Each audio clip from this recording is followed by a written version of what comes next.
bones of the ashes. The spirits light up the night, looking down the edge of forever. So stop me or take my advice. Now, from the Untold Radio Network, it's Untold Radio AM with Doug and Alex Hajicek.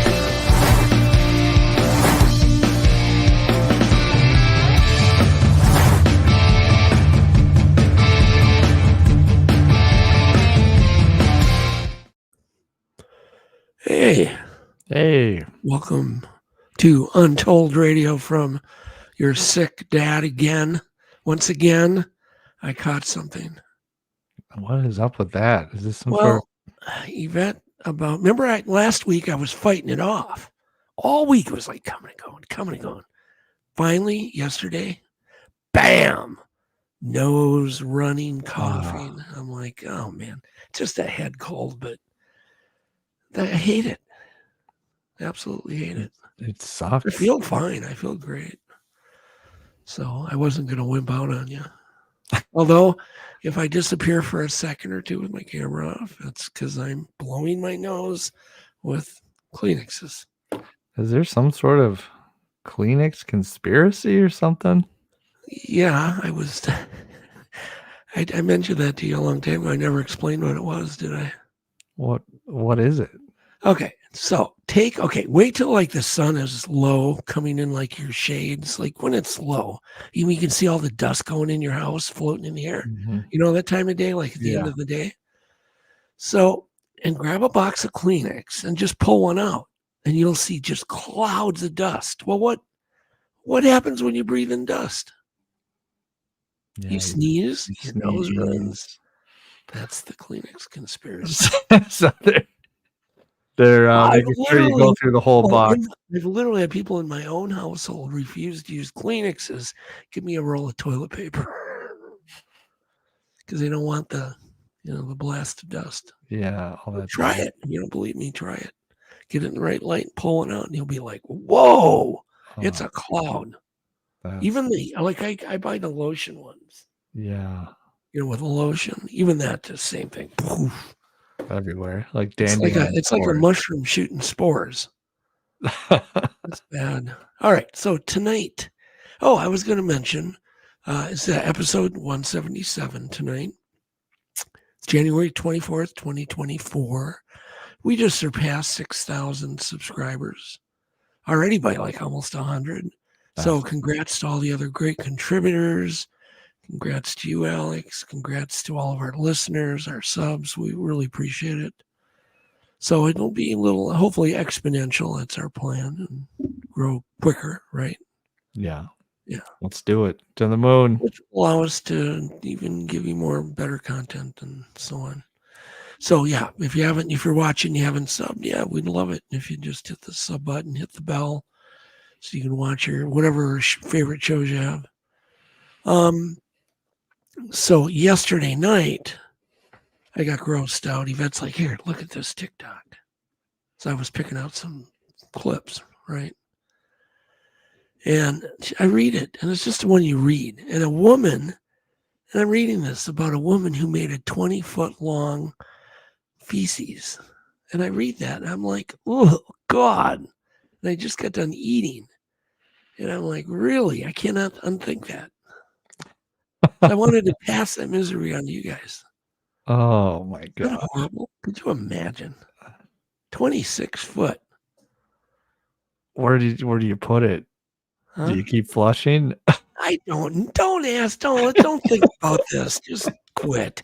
She put it in my mind, and I'm like, everybody's good at something, is what I told her. But it's just not something I want to think about.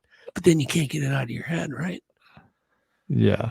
Yeah. Anyhow, back to the cold one. I'm sick. Oh well. So here we go. Did you hear about this? You put up photo 1. Did you hear about Brood 13 and Brood 14? No. Do you know what that is? No. What is it? It's a cicada. And apparently, not since the 1803, I believe, have 2 broods are going to hatch in May at the same time when the soil temp gets up to 64. And so they're expecting 1 trillion of these things crawling all over in piles. But thankfully, Minnesota is going to be spared. Wisconsin, Michigan, and 12 other states are getting it. So there'll be jillions of these little things. But these are the things that make that buzz sound. You know, the zzz, and be quite loud and irritating. So the cicada apocalypse is coming. Oh, great. Yes, that's coming. And it's been brutal cold here, as you know. Everybody's experiencing rain and ice and snow and then ice and rain. And tomorrow we have ice warnings. And I found this clip and I found it really funny. I don't know if you found it. I sent you the link for it. Yeah, you got to see this. This is like, oh my God. It's like, God bless this woman. Really serious. God bless this woman. Go ahead and play it.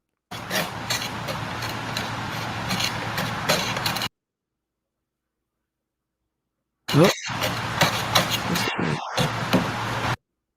It's not really working too good. Try to start it over.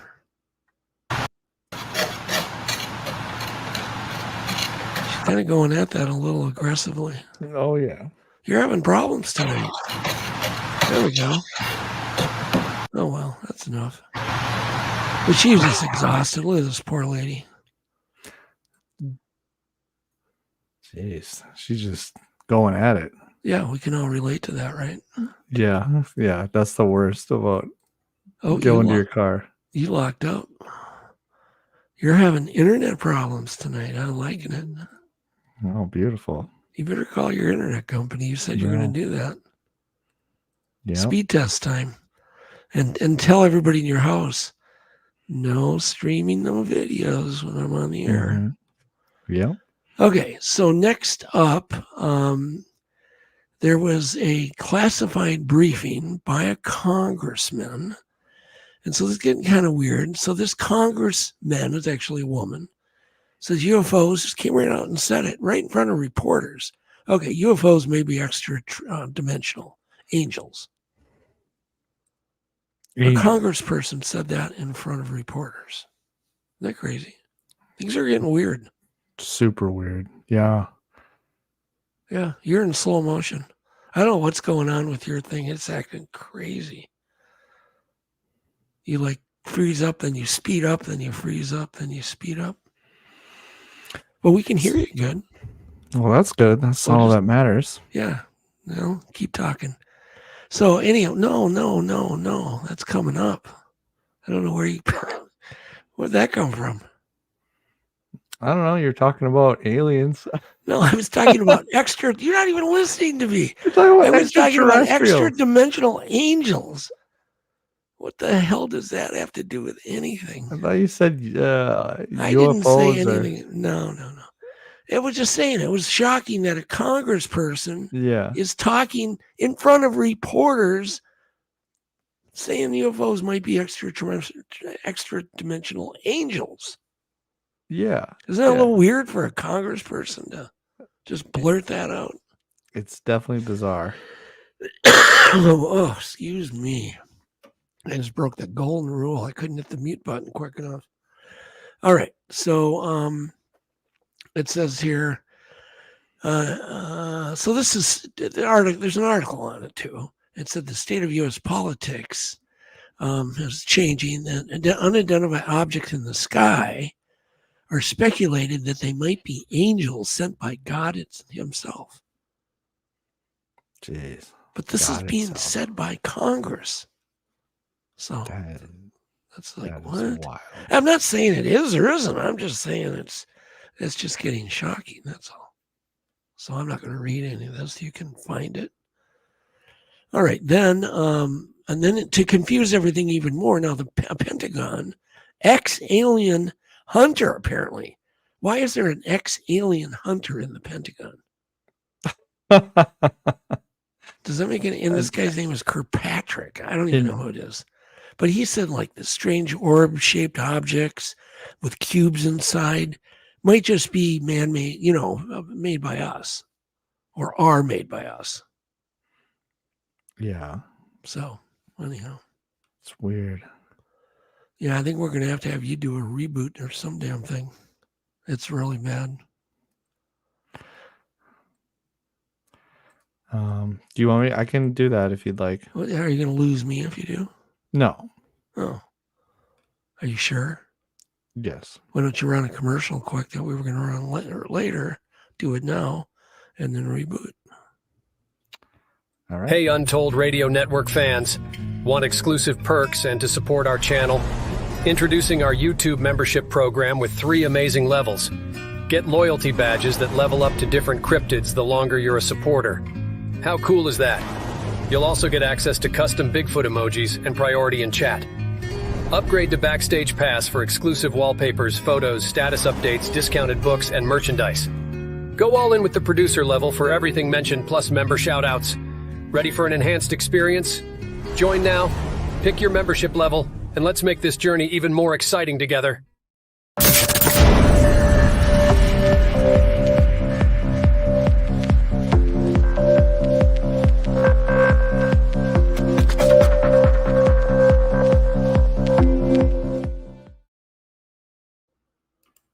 Well, I'm back. Hopefully Alex will get his computer working good. That's fun with these live shows. Okay, so this ex-alien hunter, this Kirkpatrick, he said that these orbs have 8 thrusters in a cube configuration, and they can maneuver these things around very accurately. So when you see a drone, he's saying it's probably man-made. And I'm like, oh my God. And I always like to say the best way to provide misinformation is to make it look like you're admitting. So he says he admits that a lot of the UFO sightings are secret military craft. And I just go, oh my God, that's just nuts. So anyhow, and then NASA said it's I don't get this at all. NASA says it reestablished contact with their Mars helicopter. And right away, and I've obviously known about this helicopter, but every time I hear about a helicopter on Mars, I think about how thin the atmosphere is. I'm talking about the Mars helicopter that they reestablished. Did you hear about this? No, I haven't. And you're fixed, by the way. You're looking good. Good. So every time I hear about a helicopter on Mars, and they always say the atmosphere on Mars is 1% of what ours is. How in the hell are they getting a helicopter to fly? It just doesn't make sense to me. No. So it says after a short period of worrying silence, NASA said on Saturday night that they were able to regain contact with the Ingenuity helicopter, the autonomous aircraft. Okay. Apparently it wasn't anything they did. It just reconnected. Kind of like your connection. It's the same thing. Do you work for NASA? No, I do not. Oh, well, your communications is about the same. And do we have some photos? Yeah, you can. That was that one you threw a photo too. Okay.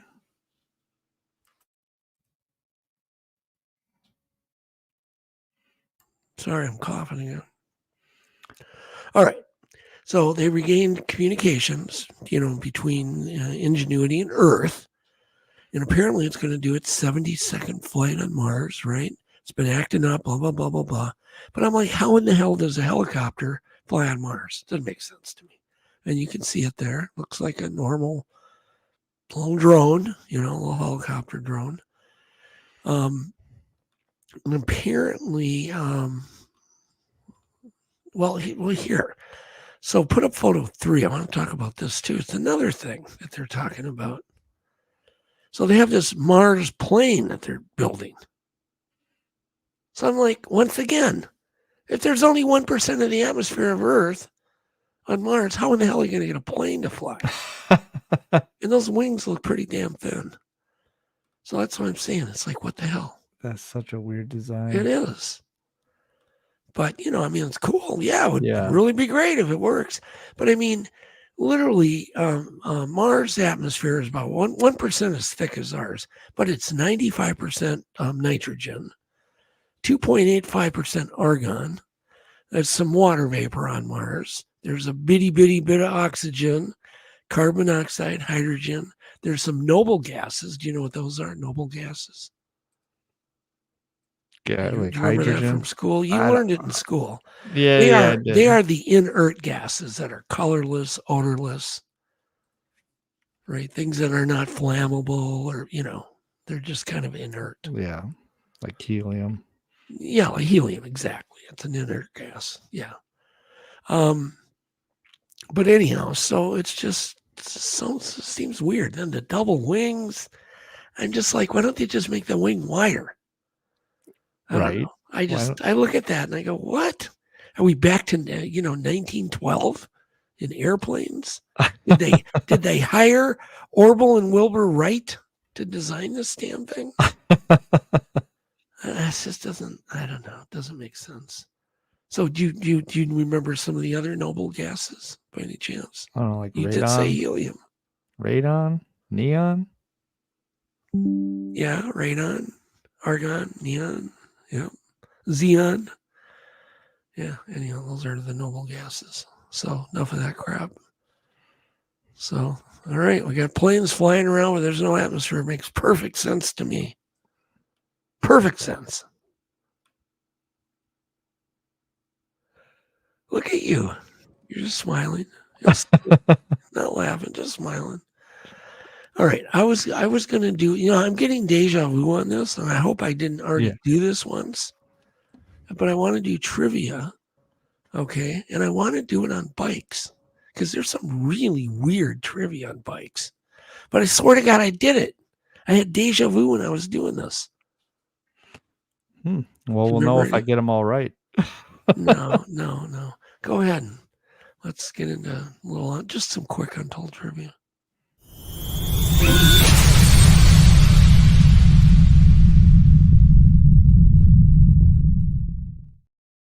So what was the first bicycle made out of exclusively? The whole damn thing.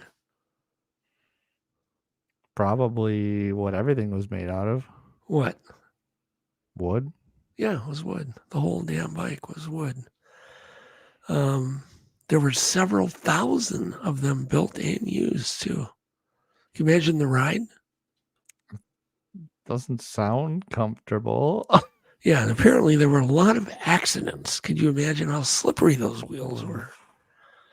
In fact, I believe the police prohibited people from buying these things and riding them, these wooden bikes. Because of how dangerous they were. Yeah. So how long was the world's longest bike? As you know, I love bikes. I go crazy over bikes. At least 50 feet. It was 135 feet. And I sent you a photo 4. So you can see it. So this thing actually went. So apparently this was done built at the University of South Australia. And it's in the 2015 Guinness World Records. And apparently they made sure the bike could travel a minimum of 100 meters. No rider could touch the ground. And they made it. Man, can you imagine trying to ride that around the city? Be a bitch to turn. Oh, yeah. Yeah, that'd be a hell of a turning radius. Okay, do bikes need riders or not? Can you make a bike without a rider? It's a yes or no. No. Huh? No. They don't need riders. No, you're right. They don't. They'll go just beautiful without a rider because of the centrifugal force. We used to always send our bikes down hills when we were kids. And they would go a long ways. Super far. Yeah. Yep. Let's see here. So how fast does a bike have to go before it tips over? For that centrifugal force. Faster than something like 6 miles or something per hour. That's pretty good. It's 8 miles an hour. Okay. It'll stay upright. Yep. 8. That was close. Yep. Apparently, it says a 2014 psychological study found that cyclists tend to demonstrate a unique blend of intelligence, generosity, and the cool factor. See, that's why I like bikes. Oh, interesting. Do you like bikes? I like bikes. Hold on one second. I'm just Mike's having problems. I'm gonna send him a new link. Oh, okay. That's not fun. That's just that kind of day, right? Yeah. So the way they say that things come in threes. Yep. Third time's the charm, always. Okay. So if you like start buttoning your shirt wrong, it's guaranteed the second time will be wrong, also, but the other way. So then the third time you'll get it right. Finally. When I install a bike part on a bike, I always do it wrong twice. Always. You got to do everything 3 times. Ask your brother. 3 times on every bike part. All right. All right. So I'm just sending him this. I think we're good now. All right. Well, we'll just see. So the most expensive bike ever sold was how much money? Please play along in chat. The most expensive bike ever sold. $250,000? Are you talking about like just a bicycle? Or just a bike. Yeah, $250,000. Pedal bike. It's $500,000, $500,000. So you weren't bad. It's not a bad guess. And what was we talked about the longest bike. What was the biggest bike ever built? How tall was it?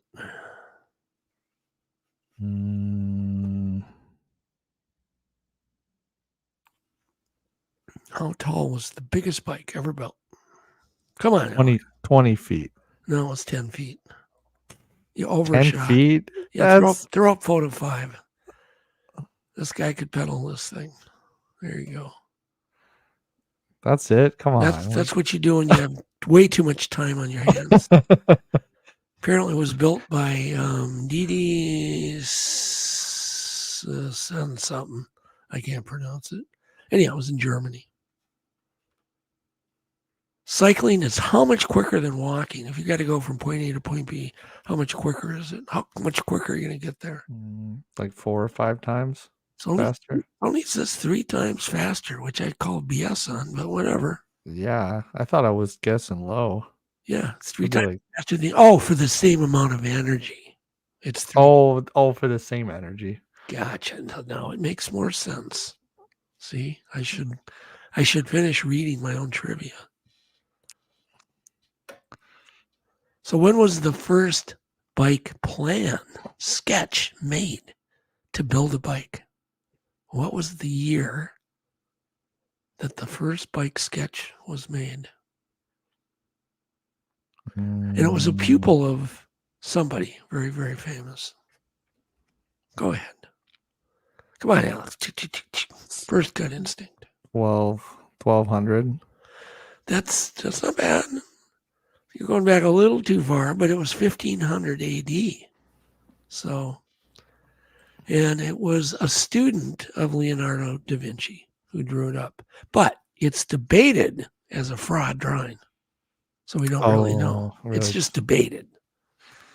Well, I wonder what the next one wrote then. Huh? What? Well, if that doesn't count, I wonder what's the next soonest.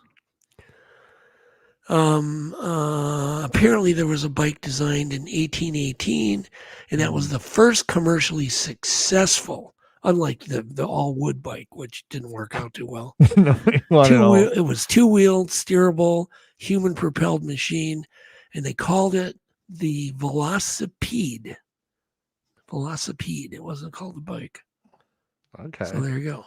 They also called it the dandy horse.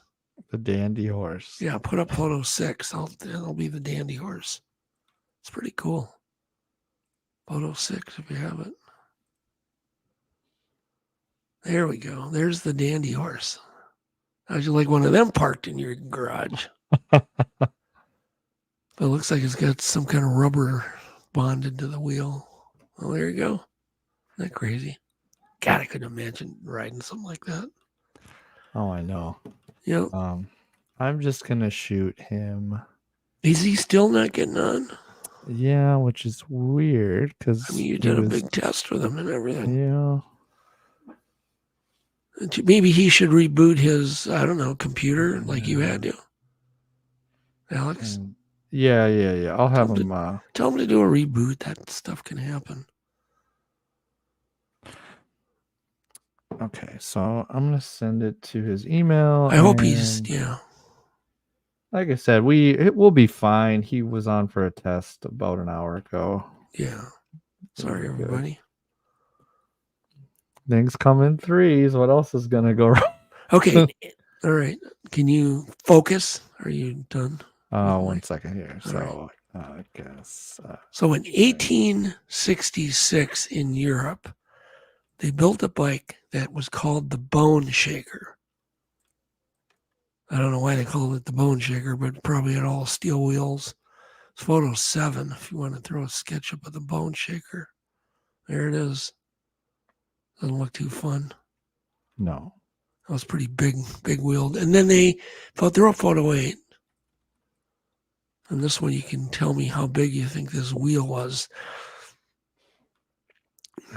6 feet. Yeah, these things were called penny farthings. Penny farthing bike. But they made sense because the big wheel bigger wheels go through like potholes and rough terrain better. A little wheel will catch and you'll flip off. A big wheel will roll over obstacles. So you're saying this is practical. So no, it's not practical. That wheel was how big? It was 60 inches. Yeah, I know. I'm giving you a hard time. Harder than hell to get on. Okay. And when you had to stop, I mean, you got a hell of a drop. Charlie Chaplin ride one of those. Chaplin. What did you say? Chatman? Charlie Chatman? Chaplin? Yeah. Uh-huh. Didn't you ride one of those? No. Okay, then throw up photo 9. Okay. All right. Photo 9. This was the first bike, and I want to ask you what they call it.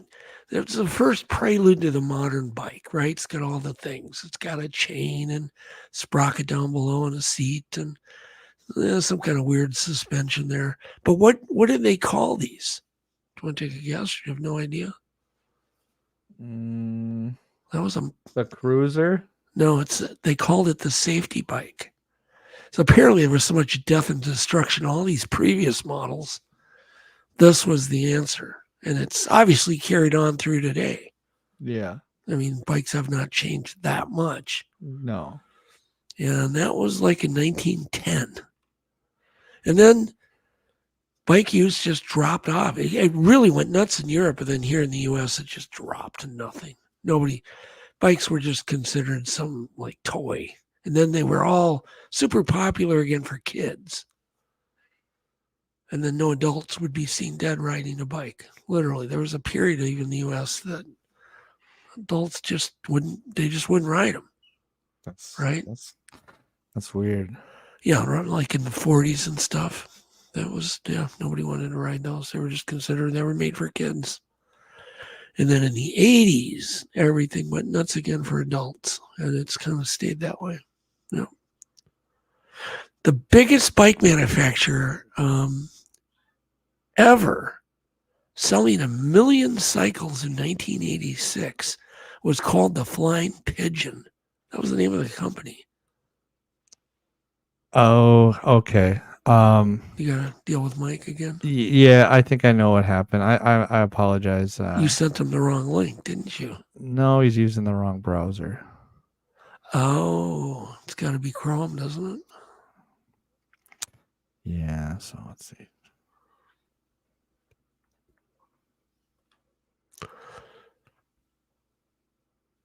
Well, I'll just keep talking. Perfect. The first electric bike, it's actually quite shocking, was developed and used in 1881 in France. And 1885 or 1895, the direct drive rear hub motor was developed, patented. It's the exact same motor they're using today. Developed in 1895. Is that the picture you have? I don't think I have a picture of it yet. You got a Just hang on. diagram. Okay. No, we'll get into it. Ahead. We're almost done here. But it was, 1896. Also, they developed a really cool, useful alternating current hub motor. And in 1896, another guy invented one called the O'Brien. 1897, they came up with one called the Libby. So there are all these electric bikes coming to the market in the 1800s, which is crazy. And then in 1898, they did a mid-drive bike, which I love mid-drives. In 1898, developed, they called it the Scott. And then in 1917, throw up photo 11. Please. This guy developed that one, a really amazing electric bike. No, the guy, photo 11. There, leave that up. Can anybody guess who in the world that is? He's very famous. Any guesses? You said he was really famous? Smart people in chat. Huh? You said he was really famous? Really famous and really a famous inventor. And he went on into the aircraft industry. He just could conquer anything. And he used a starter motor to develop his bike. It was Howard Hughes. Howard Hughes. Did you hear me, Alex? Howard Hughes. Howard Hughes. Yeah, you're so distracted. Anyhow, so Howard Hughes, he's obviously a famous billionaire, when he got older. But as a child, he converted his bicycle to run on electric power by using 6-volt electric starter motor for a car. So basically, he created a mid-drive. It's just amazing to me. That's awesome. He's a man after my own heart. My own desires, yes. And I am done with bikes. Hopefully I didn't bore anybody. It's just interesting that electric bikes were done in the 1800s that are the exact same hub motors with a sun gear and all that. They haven't changed them at all. It's patented in the 1800s. That's so weird.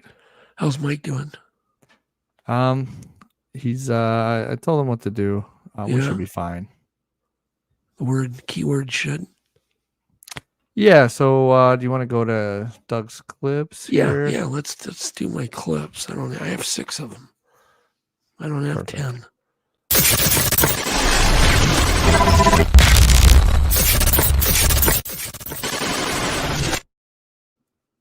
All right, this first one is a test. Everybody pay attention to this. So I want everybody who sees this is going to have to, tell us which way the horse is walking, because everybody's going to see it different.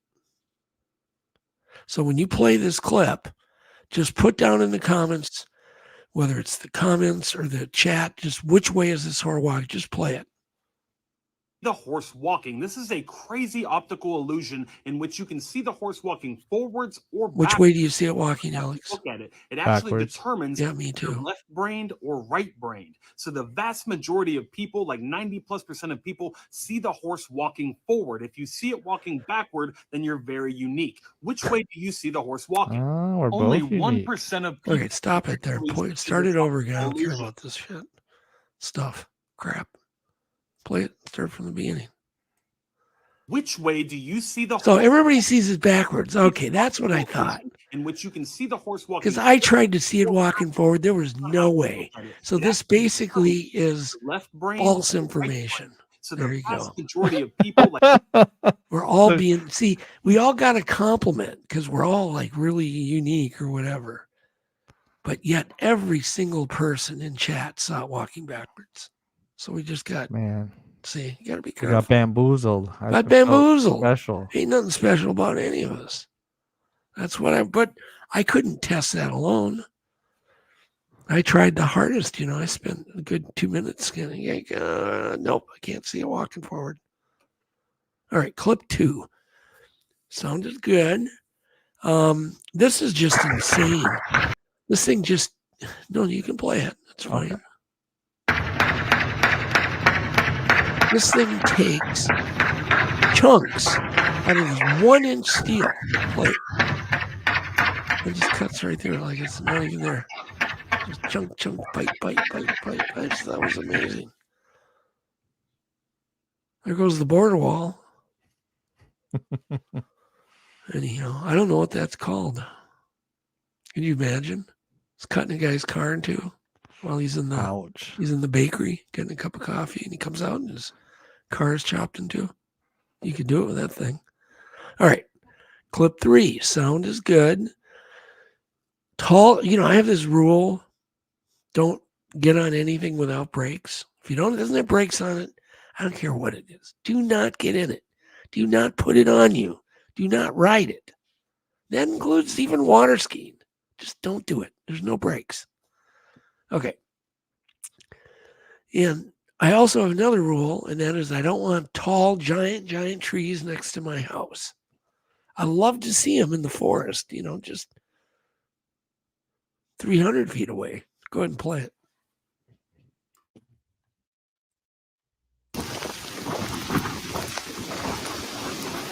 There's another one coming!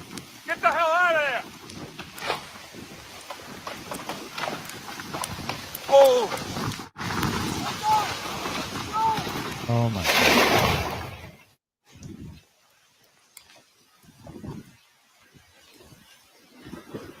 Cut that house right in two, Alex. Literally. I snuck in a Kleenex blow during that clip. What's going on? You're so distracted again. Still trying to get him into the show. Oh, jeez. All right. Anyhow, what do we have here? You're running out of time, Mike. Clip 3. Clip 4. Sound is fine. Ice is ice. Like, there's just no two ways around it. And I see this stuff, stupidity, and just misjudgment all the time on ice. There is nothing. I don't care if you have 100 tires on a truck or you have the only thing that will slow you down is studded tires. If you don't have studded tires or chains, this is what's going to happen. And a lot of young people on the roads have never experienced ice. They do stuff like this, but I was surprised when I watched this. Go ahead. It all turned out well. It could have been way worse. Whoa. Just missed everything. And then ended up damn near in a guy's driveway. Just perfect. Inside of the house, he ended up. Didn't hurt anything. So I think there was a little damage there, but not bad. But that thing could have wiped out a whole whoosh, flattened the house. Oh, yeah. Could have been Like I bad. say, ice is ice. Have you ever heard of the Bell conspiracy? No. I had heard about this What a is long this? time ago. That at one point, the whole country in Europe was full of these giant bells, huge ones. And they all got taken down. Why? Well, the people that came up with the theory claim that the bells were healing people, healing diseases, putting people in a good mood, blah, blah, blah, blah, blah. And they were all taken down by the governments for that reason. That's the Bell conspiracy. Go ahead and I don't know if you've ever heard of that. No, I haven't. Go ahead This and is play unique. clip 5. Think of the No. big bells that used to be all over the world, but they destroyed all of them after World War II. Why did they destroy all the bells after World War II? Because if you sit in a bell and someone hits it and it begins to resonate, you can begin to heal like that. Because sound frequency instantaneously heals the body, similar to chanting. If you any sound effect will begin to instantly structure all the body at the same time. That's what used to happen in the cathedrals. They would ring the bells or they would play the pipe organs, and all of the cells in the body would instantaneously become structured, which would instantly heal them. But they had to get rid of the pipe organs, which are made from lead, which is interesting, and they had to get rid of the bells, because both of those can heal people. Now imagine if a bell of the size of the massive bells we were shown was ringing in a cathedral, okay? Now imagine the frequency that would come out of the cathedral into the town. You could heal the entire town instantaneously just by ringing the bell in the cathedral. They had to break all those bells. All the bells you ever look up. Just type in like bell in whatever country or city you're in, and notice how all the bells have a crack in them and they're broken. I wonder why that is. That's interesting. There you go. Wasn't that interesting? Yeah. Something to make you think. Clip 6. How's Mike doing? Not good. Trouble in Paradise. Well, there's no sound on this one, right? No, you don't need any sound. And I want to talk about this. This is a common thing to find in the wintertime. I have found these. I was puzzled at one time till it hit me what they were. I confirmed it with an actual animal tracker. That's exactly what it was. But they're not Bigfoot tracks. They're not monster tracks, but they look like monster tracks. So, and they're literally kind of in that straight line again, kind of like Bigfoot tracks, right? Yeah. And they can be really spaced far apart, and it's just really mystifying. And then they can be close together again, and then really far apart. Can you guess what it is? What animal made those? Just leave it, freeze it right there. Can you guess what animal made those? Anybody? Gosh, I don't know. It's like it can't be like a wolf or anything, right? No, it's actually deer running and leaping. Those are deer's front legs. That's when they sink, and then usually the holes you can uncover them, but usually they're down deeper. It's from them running. Deer, yeah, maybe a rabbit could make them too, I suppose.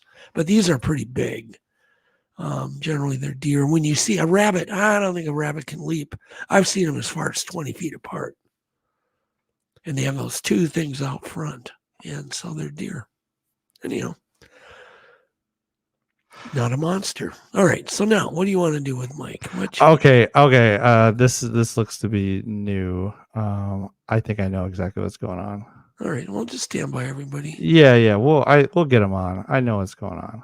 All right. Alex he can usually solve any damn computer problem for anybody. He hasn't failed yet that I'm aware of ever. So let's see. Can you play some TikTok music? Yeah. Here, we'll be back in just a minute here.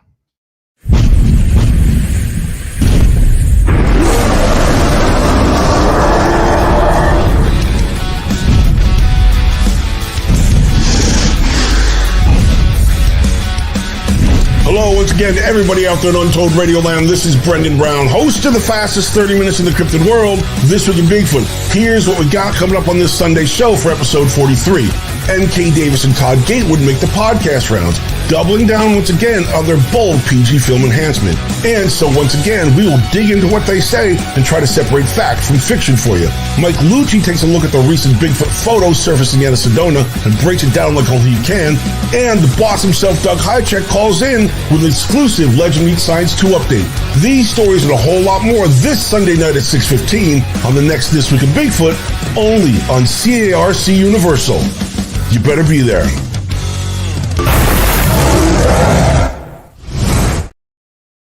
Show your support for the Untold Radio Network family of shows and join in on the conversation by using super stickers and super chats on YouTube. Got a question you want answered? Ask it live via a super chat and get real-time responses from our show's knowledgeable hosts and guests. Help keep the Untold Radio Network shows running strong. We need your support. Send your super chats and stickers now. Hey, Untold Radio Network fans. Want exclusive perks and to support our channel? Introducing our YouTube membership program with 3 amazing levels. Get loyalty badges that level up to different cryptids the longer you're a supporter. How cool is that? You'll also get access to custom Bigfoot emojis and priority in chat. Upgrade to Backstage Pass for exclusive wallpapers, photos, status updates, discounted books, and merchandise. Go all in with the producer level for everything mentioned plus member shoutouts. Ready for an enhanced experience? Join now, pick your membership level, and let's make this journey even more exciting together.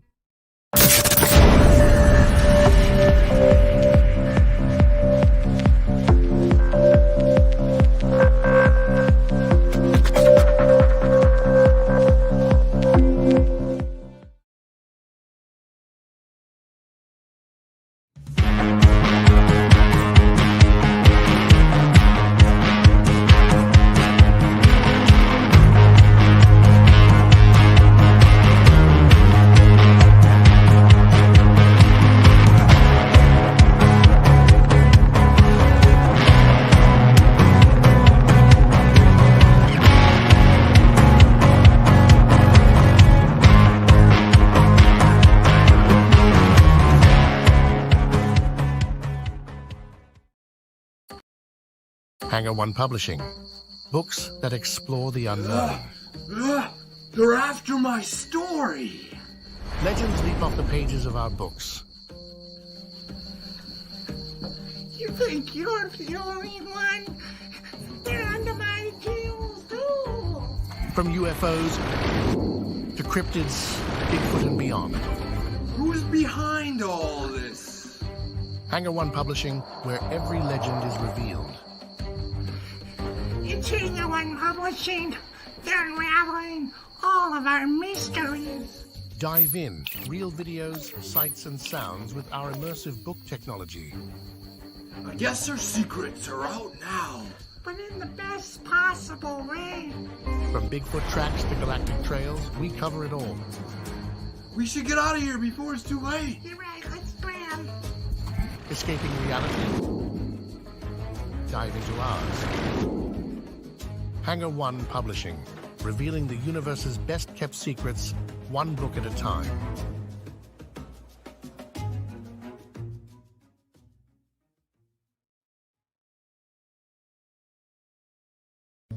Turn up the dial, feel the vibe, get ready. Hey. So our software company decided to literally update the app right in the middle of our live stream. Yeah. So before it would tell you to go to Safari. Well, we don't have to tell people what he's doing, but yeah, I don't want to get into that weeds. But anyhow, so they started updating. But he's downloading the new app, correct? Yeah. So we're just waiting for him to download that. So, all right. So let's go back to bikes. Awesome. Let's talk about bikes. So, what are the 5 types of bikes that we have? Even to this, well, we only have 4 left. But let's go back to the 60s, 70s, 80s. What were the 4 categories of bikes? Can you name any of them? Like, what do I know about bikes? No. What categories of bikes did they build? They all had a different purpose. Were there? I mean, there's probably military bikes. Is that what you're talking about? Like category? No. They had BMX bikes. They had cruiser bikes. Yeah, road bikes, sports bikes, and then the Stingrays. Yeah, with the banana seat and the high-rise bars. So those are the 5 categories of bikes. And then they came out with a recumbent bike. They have the, electric bikes now. So there's quite a few different bikes available for people. Do you have a bike, Alex? I don't even know if you do. I do. I've got like just a mountain bike. A mountain bike. Okay, there you go. Very cool. Well, we went bike riding once, but you used my bikes.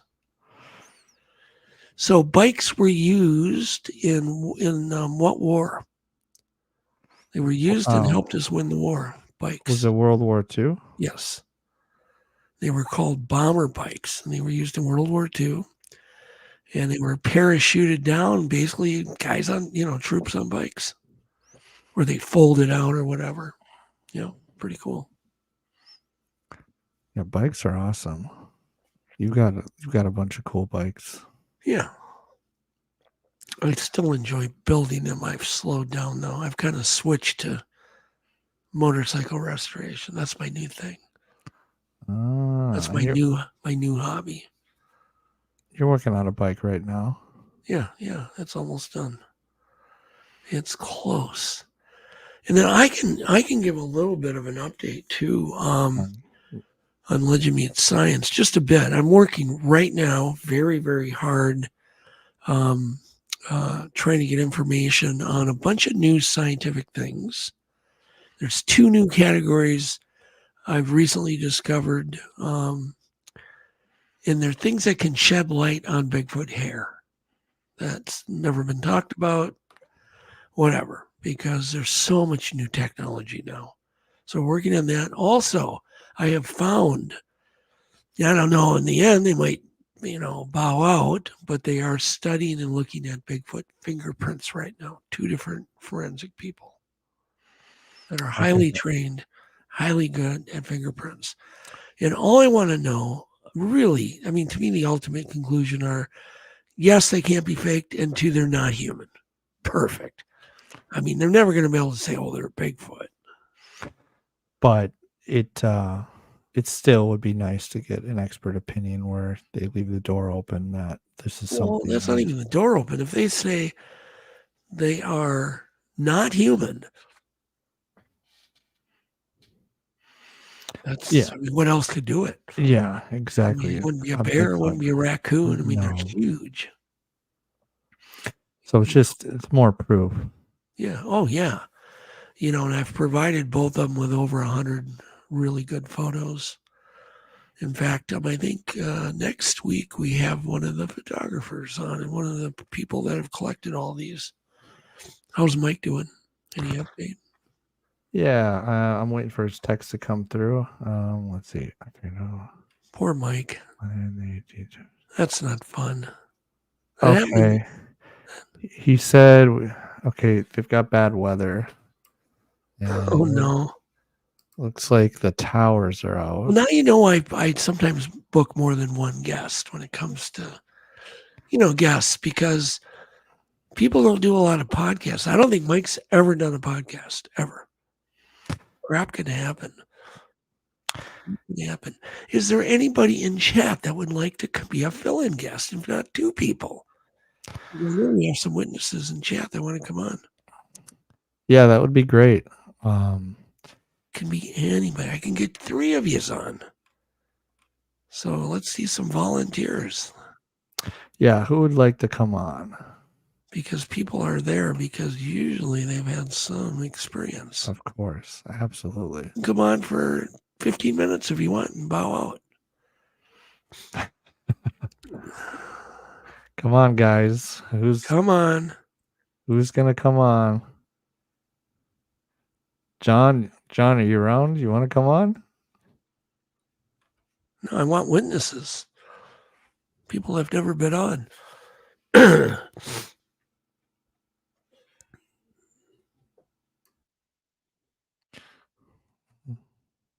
Sibylla in the chat?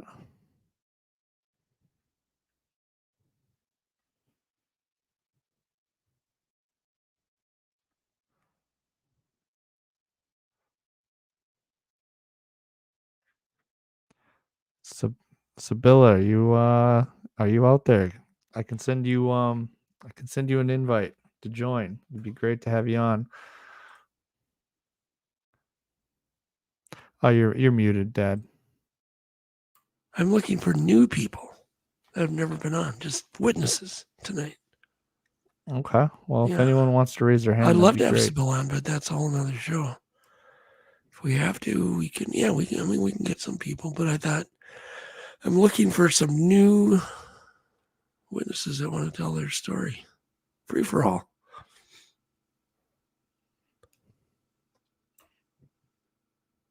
You don't need no stinking guess. You don't need no stinking guess. I love it.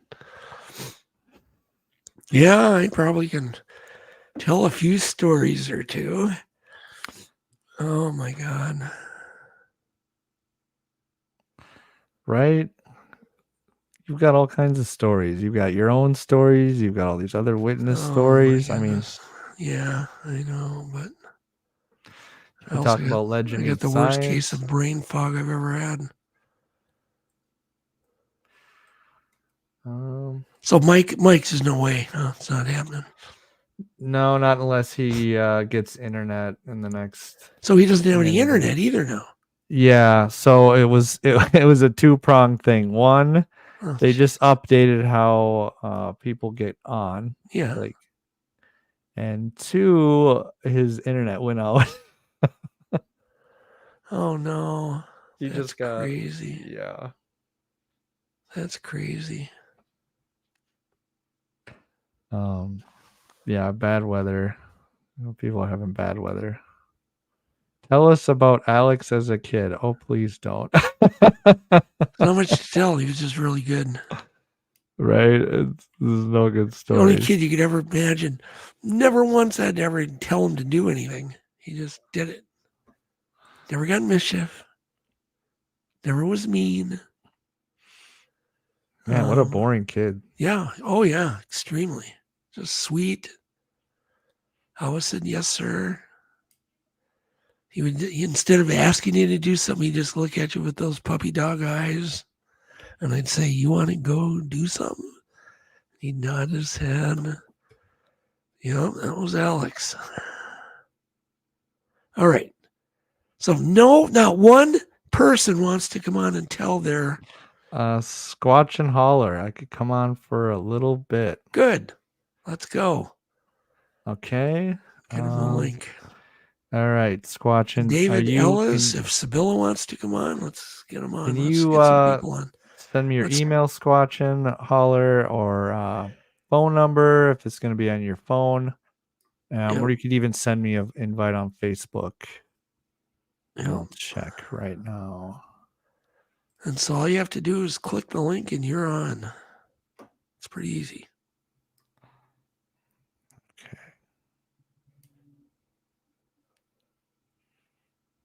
I like how David just ducked out on me. Come on, David Ellis. He's just like, boom, gone. Oh, that's too bad. Huh. Well, we are going back to Snell. For anybody interested, we're all booked and ready to go. And we're bringing new things with us, new tech. So we sure had a lot of activity last time. So yeah, we will be making one last attempt for Legend Meets Science to get some really good. Well, David, come on. He says, I'm here. I'm here. Well, what does that mean? I'm here. Do you want to come on? Sibylla, do you want to come on? I hate to say that, but I'd rather have with some witnesses because that was kind of our thing tonight. But actually, I think Sibylla is a witness. Yeah, and she's always doing sketches of new witnesses. I'm sure a lot has happened since Sibylla will be involved in Legend Meets Science. All right, I'm gonna email David Ellis right now. Yeah, let's get some people on here. Because we could use some help. I mean, I'm happy to talk, but if I was feeling good, oh my goodness. There we go. David Ellis.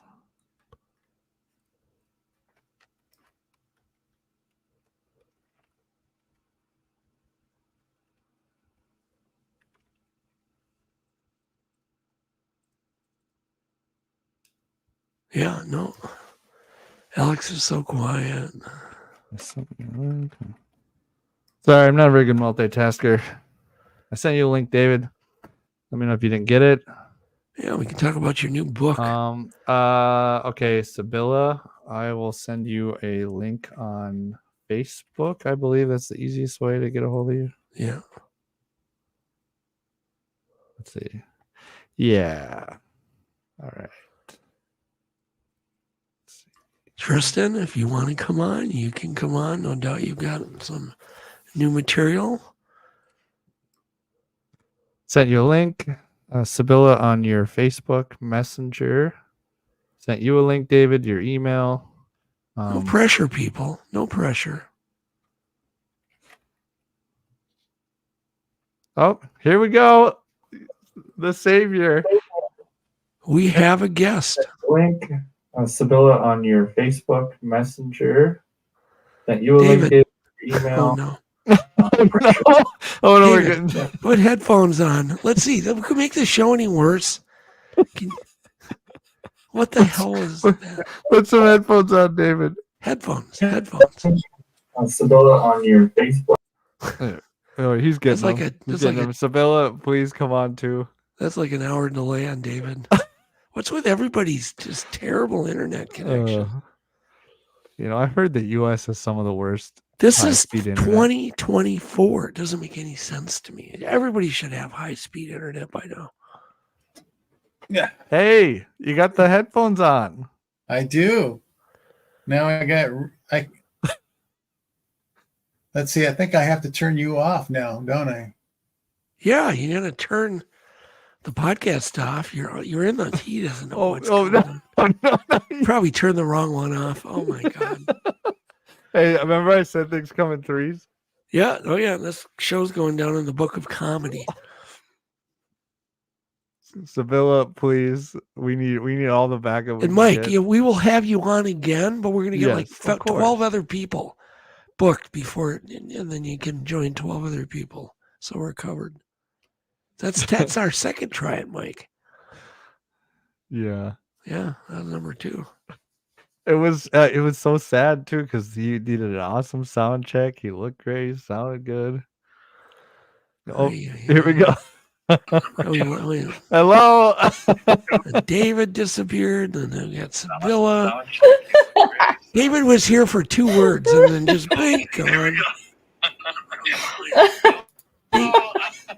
David, you have to turn your podcast off. David was here for 2 words. Hey, David. David, you can't watch the podcast. He's watching the podcast. I did. Well, do it again. No, it's good now. It's no. good. I think you're good. We're good now. Just my God. He is so out of it tonight. David, you can't be watching the podcast while you're in the podcast because there's this huge delay. Hi, Sibylla. Hello, Doug. How are you? Good. Should we talk about what we're going to do in Legend Meets Science? And Sibylla's going to be highly involved. We've got John Baranichuk who's also be flying out. And I guess it's now delayed to March. That third time's the charm thing again. There you go. Yeah. So. Well, I'm really looking forward to it. Meeting these people and just the whole experience. Yeah. Thank you, John. Yeah. So Sibylla's coming out. John will be regressing numbers of dual witnesses that have seen or experienced the same thing. And then Sibylla will be looking for new information to update sketches. That's awesome. I love the teamwork. Yeah. And we may not get anything. We don't know. We have no idea. We might not get anything new. I don't think this has ever been done, has it, Sibylla? Regressing Bigfoot witnesses. Hey, David. How we doing? Am I live? Now you're live without the echo. Oh, my God. You guys, I tell you. And you know Sibylla, David? Yes. Oh, okay, great. We started our research career at about the same time, I think. Back 2005, 6, somewhere in there. It was a good year. Yeah. It was a good year. And David, you're working on a new book. I want you to explain this book to our audience. Okay. Very, very exciting. Cover quite a bit of territory, but it's about unknown sounds and how we now analyze them and try to figure out what's what. And we end up with some pretty good interesting things. A few researchers and witnesses and what has been discovered. I want to talk about sounds that people are hearing over and over again that have some interest. Can you throw the book cover up, Alex? You're just sitting there going, maybe we could throw the book cover up. All right. And what's unique about the book? That you didn't even talk about what's unique about it. You haven't even mentioned it, David.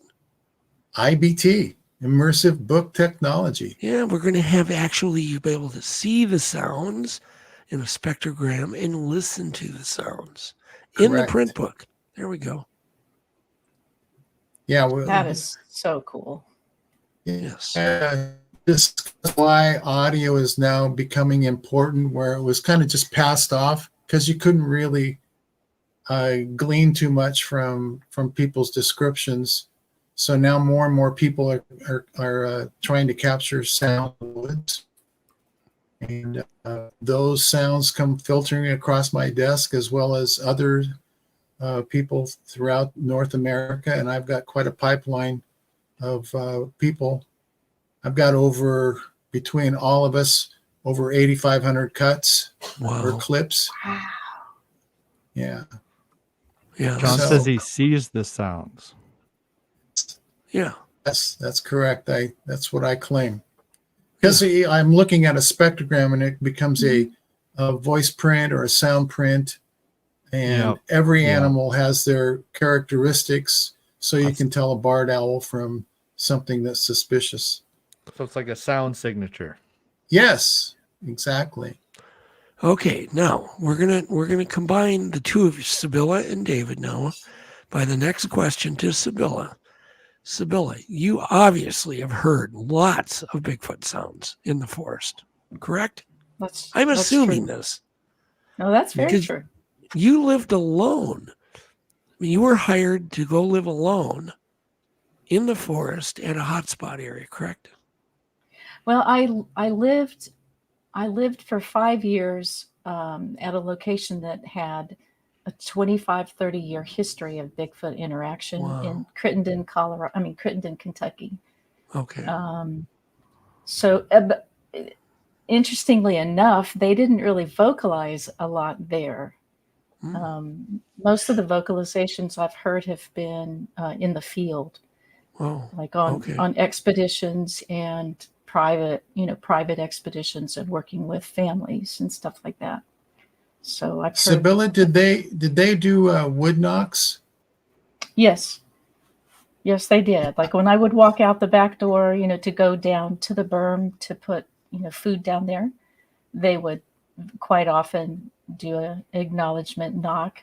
Or if I get down to the berm and I turn around to walk back up to the house, then therered be a knock then. Yeah. So right. Wow. Yeah, it's very cool. Yeah.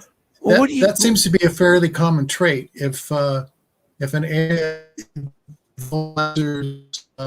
like to be more vocal, then you're going to hear lots of different calls. But in certain circumstances, I've heard reported around the country that they're more subtle. They don't usually do a howl or a vocalization, but they do wood knock. So I find that interesting. Yes. Yeah, and I've heard vocalization. I've heard the samurai chatter multiple times, but I've also heard language. And this was in East Texas, around Jasper, Texas, on a family's land that was having a tremendous amount of activity. I heard. I was in a tent, and I was awakened by wood knocks. They kind of were triangulated. There was wood knocks to the right, and then they would be answered to the left, and then I heard vocalizations that it was kind of like, there was such an inflection. It kind of sounded like one of them was saying, hey, and then the other one was like, I'm over here. I mean, you could. And the amazing thing about it was it absolutely sounded like a human voice, but it was not a language that my ears have ever heard. Everyone can recognize French and German and Russian and Greek and, all sorts of languages, Asian languages. This was like nothing I've ever heard, but it was a human sounding voice. It was amazing. Sibylla, when you say human sounding, did it sound female? Did it sound old, young, male? It sounded male. Both of them sounded male. Wow. And I've also heard a very deep, low voice that sounded, and this was one of the scariest things that I've ever heard in my entire life. It was in when I was doing the private, the camping alone in the National Forest, in the Cherokee National Forest. There was we called it Camp Scream because someone had actually gotten screamed at that location. Myself and another researcher were sitting there in our camp chairs, and this thing, I'm not 100% sure that it was a Sasquatch. It got, how these creatures can seemingly float on air because they're walking on a substrate that there's just no way that you could walk on that and not hear sounds. Do you know what I'm saying? And my son and I got snuck up on in the very same way. like they can get so close to you without you ever hearing or knowing that they're there. And then they do this kind of gotcha. And the scariest thing I've ever heard in my life was up there in the Cherokee National Forest.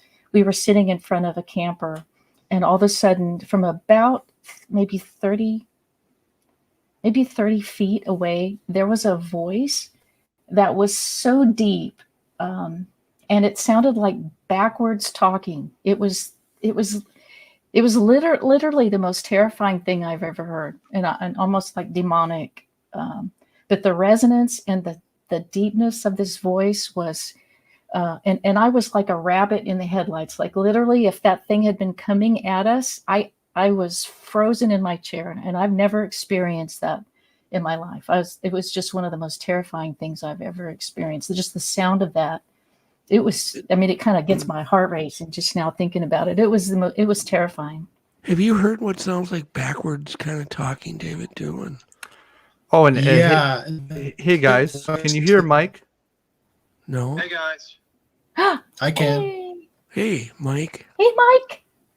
We have Mike's voice. Hey, Mike, we don't even need you anymore. We got a whole new show coming. Okay. Hang on there, Mike. We're going to get to you. We want to hear your story. So we're really glad. I apologize for the tech problems. It happened to me once as a guest too. So don't sweat it, man. So the voice, Sibylla, that you're referencing, the very, very deep voice, I believe I've got it recorded, and I need to get the files to you to confirm. But it's the only thing that I can describe is that it's probably the alpha. Mm-hmm. That's what this voice represents, because it is so deep. Yes. It's got to be huge, coming from just a monstrous frame. Yes. And it does at times have an oddity to it sounds like it's talking backwards. So, yes, I would love to. Yeah, I would love to hear what you have. I would love to. I'll see what I can dig out.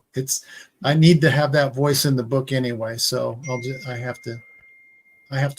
can find it.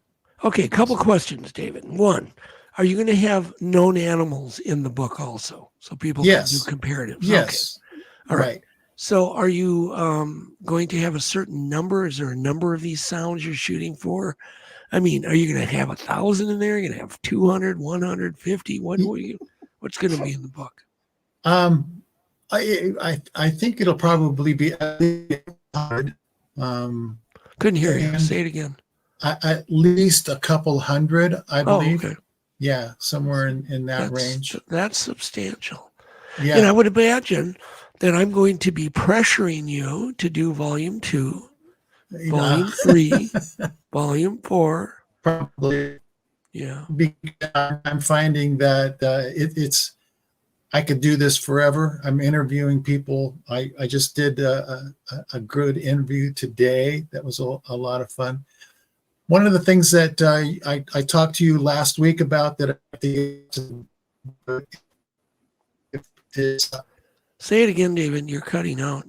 If you could just move your body, it could help a ton with the reception. Can you hear me now? Yep.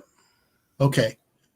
I'm looking for origin stories of the whoop, been whoop vocalization, right. And it appears that in our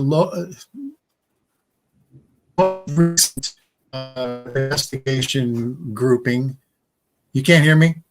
Yeah, you cut out there again. Literally, your internet's just, slower or whatever tonight. Okay. It could be my wife is on the internet. So, well, take a second. I'll talk to Sibylla. Go tell her, get off the internet. This is important. Come on. Hold on. All right. I'll talk to Sibylla. He's going to do it. Yeah. He's going to do it. It's show business. Hey, she's probably streaming some movie, some high def movie. This is the problem. Oh, all that's right. great. Did you have Sibylla? I don't even remember. I don't know why I'm drawing a blank tonight. I can't think about anything. Do you have a book out on your unknown faces? No, and I I've kind of wanted to make a coffee table book. Yes. Because some of them are just so. Well, I think all of their faces are unique and beautiful. Honestly. Yeah, they are. And why is that? Do you think? Do you think is it obviously this Native American seems to kind of come out a lot? And Native Americans really were beautiful people. Yes, they are. Yeah, they're very beautiful and proud. And yeah, David Ellis is single now. I love it. No, I really do. I have planned on doing a book, and I just, especially with my notes, because when I'm working with an artist, with a witness, I take copious notes, and they share we become very close. I've become very close with my witnesses, and they share. You do, sometimes everybody loves you. Everybody loves you. Well, okay, so I'm going to do a book. I'm going to do a book pitch live in front of so everybody knows my technique. So here's the deal, Sibylla. So what we do is we come out with a book, Unknown Bigfoot Faces or whatever, Bigfoot Faces. And each Bigfoot face, you can actually tell the story audio-wise. You could even have eyewitness testimony in there from your witnesses in the print book so they can hear them. Really? Yeah. Oh, yeah. You didn't know that. That's what we're doing with David. So in the print book, well, it's a secret. It's IBT technology. We're the only publisher that's doing this. Okay, because no one ever thought of it. There we go. David's worse now than ever. Oh my God. There he is. Probably. It looked like somebody licked your lens, David. Mike's still here. Oh yeah, Mike. Okay. Mike is great. So you know Mike Bleuler? Oh yeah. In fact, I'm going to be uploading our episode tomorrow. Oh. Yeah, I scooped you. I didn't know that. Yeah. I scooped you. Yeah. But we've been trying to get Mike on forever, and something went wrong last time too. Yeah, no, I love Mike. He's wonderful. And like I said, if you could see the screen I have to the right, it's I'm still editing the video that we did okay. So Mike, last week. Yeah. All right, let's scoop Sibylla right here now, live. We're going to scoop her right in front of her. Can you tell us your story? And then you guys can all just ask questions, and this is a free-for-all. Alex, everybody just go for it. So Mike, go ahead and tell your story. What happened? Where were you? Can you guys hear me okay? Yeah, speak up though. Can you guys hear me pretty good? Yes, but speak up loud. Okay. My name is Mike Bleuler. I'm from Biloxi, Mississippi. That's probably about, give or take, about 45, 50 minutes from New Orleans, Louisiana. I just want to make sure everybody can hear me before I get started. No, we hear you. Beautiful. You're doing perfect. Keep going, Mike. Okay. Yeah, I'm from Biloxi, Mississippi. I am an avid deer hunter. I'm 49 years of age, and, I've pretty much been a hunter my whole life. I did 13 and a half years in the U.S. Army. I did 4 tours in Iraqi freedom. And, when wintertime gets around, I've always, from down here, to paint the picture, I have to kind of tell you what our hunting seasons are down here, because it's going to it's going to tie into the story a good bit. Go ahead. So our hunting seasons down here, starting with archery first. It starts October 15th, and then it goes into a few other seasons. And deer hunting season goes all the way from October 15th to February the 15th.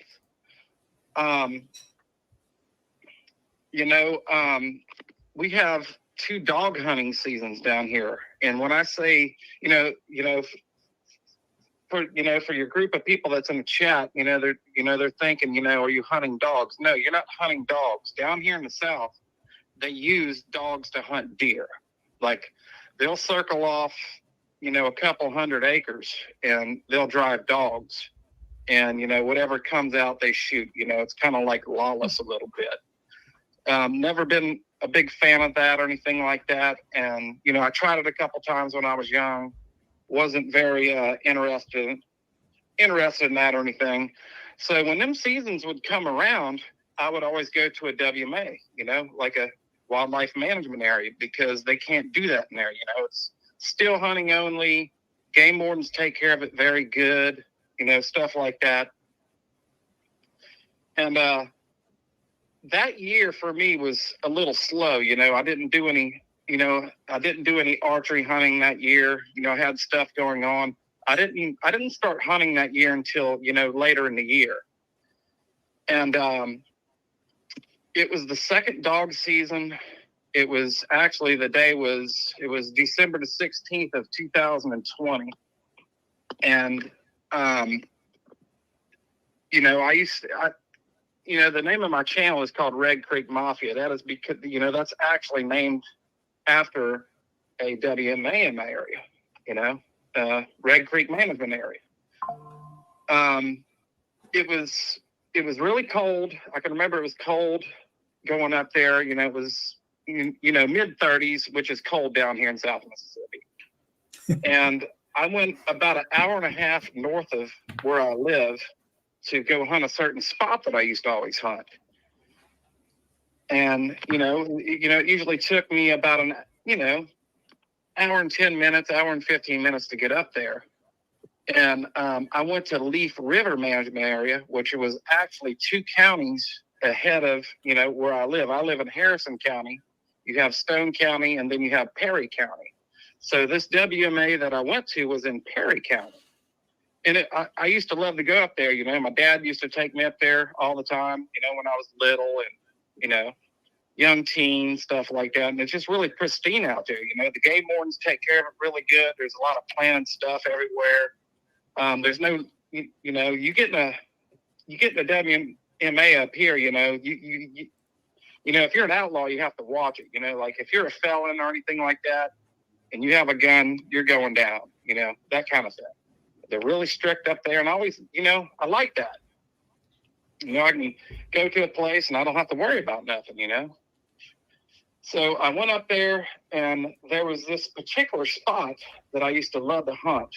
It was right across from the game warden station, about midway through the management area, and it was just a beautiful spot, you know. Straight across from the game warden station, there was this huge ryegrass field. And when I say huge, it was very big, very, very big.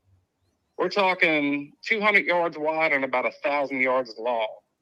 And it ran adjacent to a set of power lines that ran north and south. And I used to hunt on this field, you know, when I was younger and stuff. You know, it's a ryegrass field. And I never had any luck because deer in Mississippi are very skittish. Most of them are nocturnal. You know, you have to be really good to kill a good buck down here. A lot of people, you know, they'll get lucky like in the rut season and stuff like that. You know, when the mating's going on. And, you know, I hunted that field, you know, for a couple of years. I never had any action. And, you know, I figured it out. You know, I'm like, you know, these deer are overhunted. And, you know, these deer are coming out at night. So I figured it out. I used to go down these power lines that ran adjacent to this ryegrass field. You know, I'd walk 1,000 yards or whatever, and I used to set up probably about 100 yards behind this field. And, you know, it was a very good spot because, you know, right at dark, these deer would cross these power lines and they would set up to get up on this field. And, they wouldn't go out on the field, but they would, you know, get about 30 yards, you know, in the bushes and wait for it to get dark. And then they would go out there and eat. But, you know, it was always a great spot for me because is the audio and everything okay? Yeah, we're still good, Mike. I do have a quick question before you go further. Is this a power line cut where there's... I used to hunt this spot, and I had a lot of luck because I would catch these deer coming across the power line to set up on this field. You know, I've killed a lot of nice deer doing that. So, you know, that's a little history about that spot. So this particular day, you know, December the 16th of 2020, I headed up there and, did what I normally do and started walking down the power lines. And, it was a long walk, it was probably about, probably 3/4 of a mile, I would say, maybe a little bit more, actually. And, I had my favorite tree that I used to always get up in. It was a nice yellow pine. And I used to get up really high. I would get up, 25, 30 foot, sometimes higher. If the wind was not blowing really bad, I would get up like 50 foot, so high to where you need to wear a safety harness, because if something happens, you fall out of that tree, you're gone. So yeah, it was just a normal day, nothing out of the normal. And I always get my stand pretty early, and that particular time of the season, it's getting pitch black at probably about 5:30 p.m. And I would always get up, 1 o'clock or whatever. And that place was very active. I would see a lot of stuff all the time. So, I get up my tree and, it's 1 o'clock. By the time I get up and, settle and everything, 1:15, 1:20. And, I just sat down and waited for a little while. It got to be about 45 minutes and just something felt different.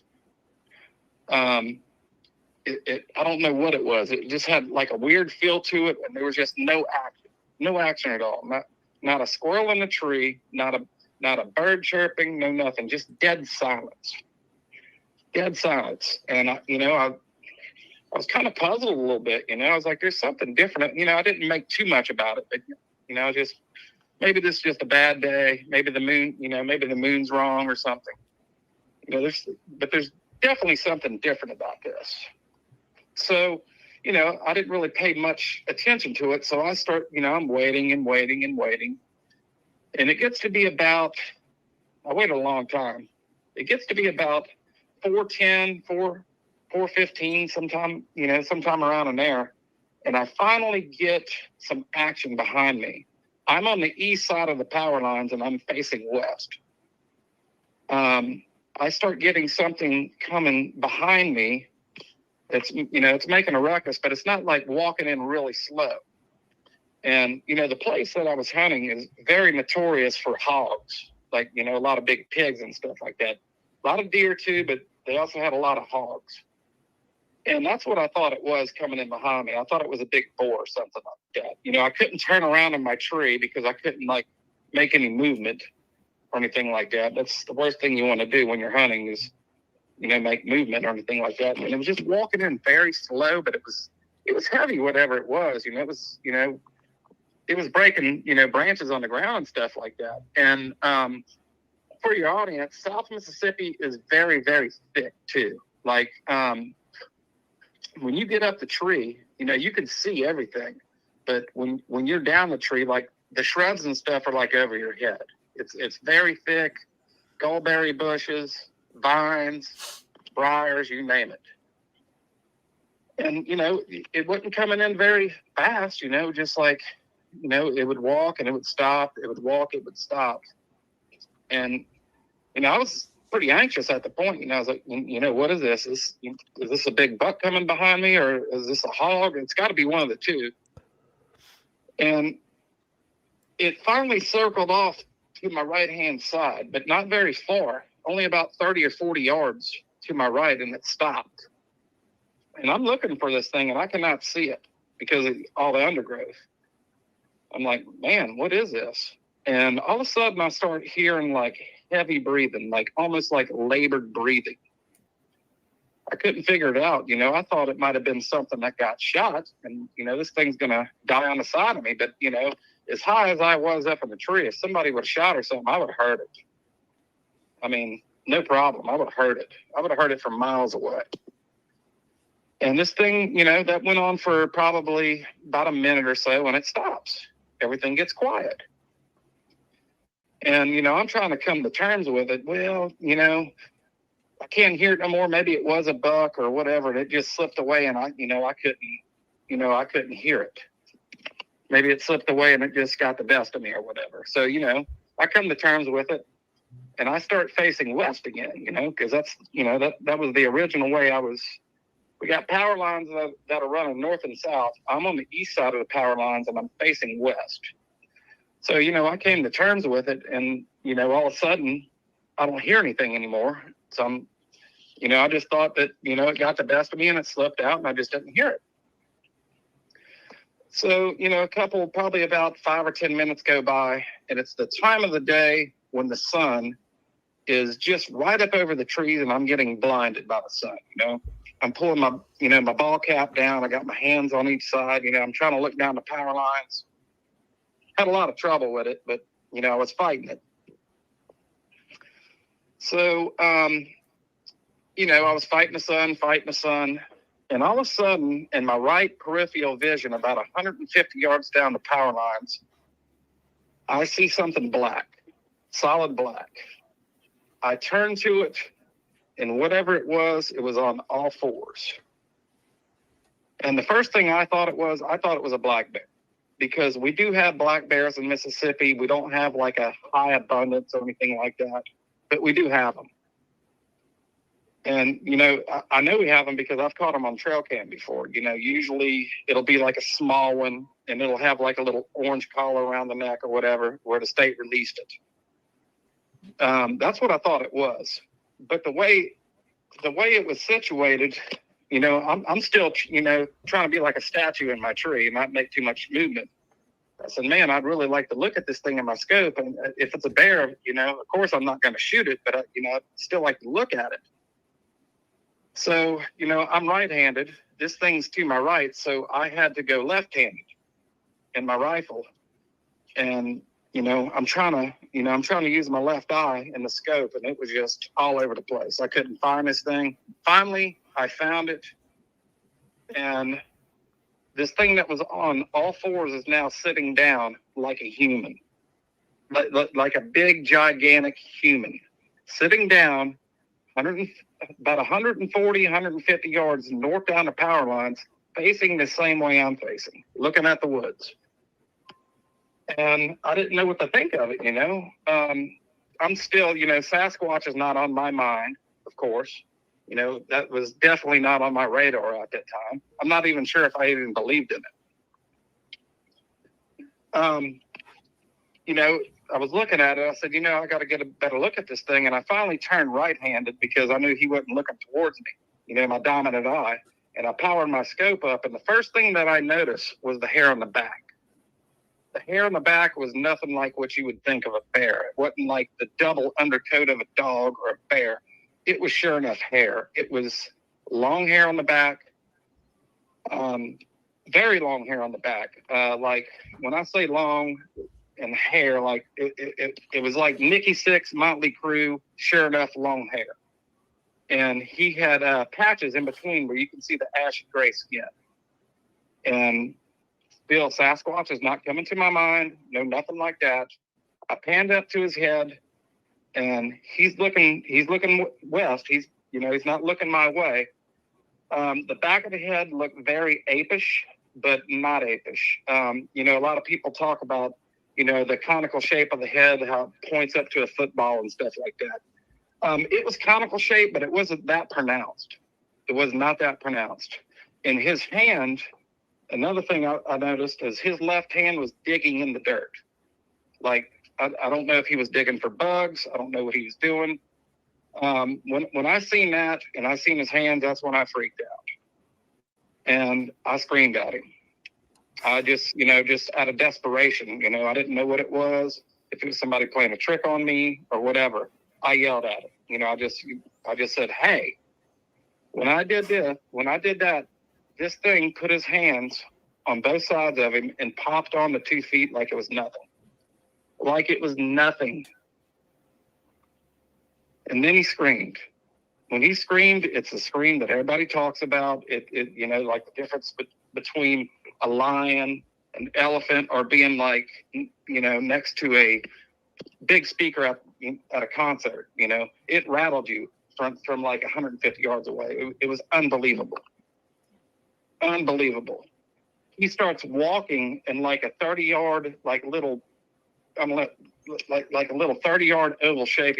He was looking north, south, east, and west. And he looked my way a couple times, and it was like he was trying to find the source of the sound. That's why I don't think he knew I was there. I don't think he knew I was there. Still to this day, I don't think he knew I was there. He looked around a couple times, and there was one time when he looked my way. He didn't look at me, but he looked my way, and his eyes got really big. And I don't know if I made I'm trying to stay still this whole time, but, my knees are knocking, and, I'm scared. And I guess he's seen that, and he looked straight up at me. And, since my encounter, I've seen, bits and pieces of, the Patterson-Gimlin footage, the Freeman footage. It's always them walking away. They don't want to be seen. It was reverse. He walked straight to me. Straight to me. He starts walking to me, and I don't know what to do. The only thing I did is I looked down at my rifle, and I unbolted the chamber just to make sure I had one, in there. I didn't unbolt it all the way. I just wanted to, make sure I didn't dummy up. And I slammed it back shut. And this is where the high, kind of the high strangest starts in the story. Yeah, I'm getting shook up a little bit. Can I just stop for a second? Yeah, absolutely. Take a break, Mike. Take a break. I've got a question. I was going to show a picture here. It's probably not the way to do it, but I bought this painting. See, sort of see it. It's pretty bad. This is all weird, but anyhow, so this painting shows a Bigfoot just kind of like a human would run on all fours. If you were in a race. Is that what it was doing, or was it really weird looking when it was on all fours? So when I first seen it, it was on all fours, but it wasn't looking my way. I thought it was a bear at first.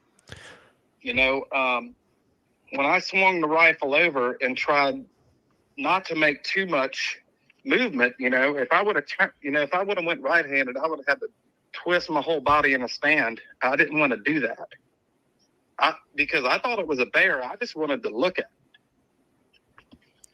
it. How quick was it? How quick was it moving, Mike, on all fours? And did you see it from the side? Was it from the side on all fours? I will get. Now, there's another time he went back to all fours. I will get to that. But when I first seen him, he wasn't moving at all. He was just on all fours, just looking straight across on the power lines. He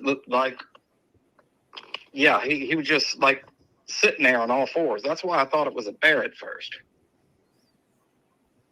And you got to see his profile. There's a point in the story where he goes back to all fours. I will talk about it. It was very fast, but I don't want to spoil it for everybody.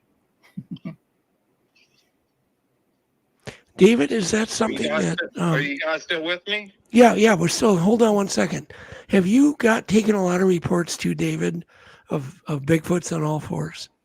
Oh yeah, I have too. Sibylla, I've actually seen one on all fours. Oh, gee, okay. Yeah, it's not it, and it moves so fast. It was like a blur. Yeah.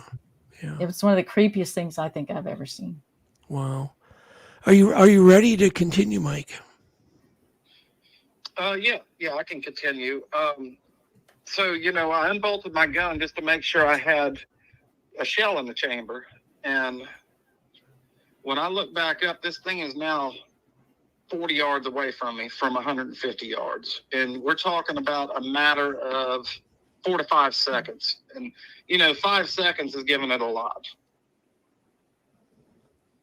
I don't know how he made up that many yards in that short of time, because he was walking towards me, but the way he was walking was weird too. It didn't look like how a normal person walks. His arms were swinging almost like he was on like a elliptical machine, or maybe even on snow skis. It was very strange, and it scared me. So that's why I unbolted my gun to make sure I had one in there. He gets to me.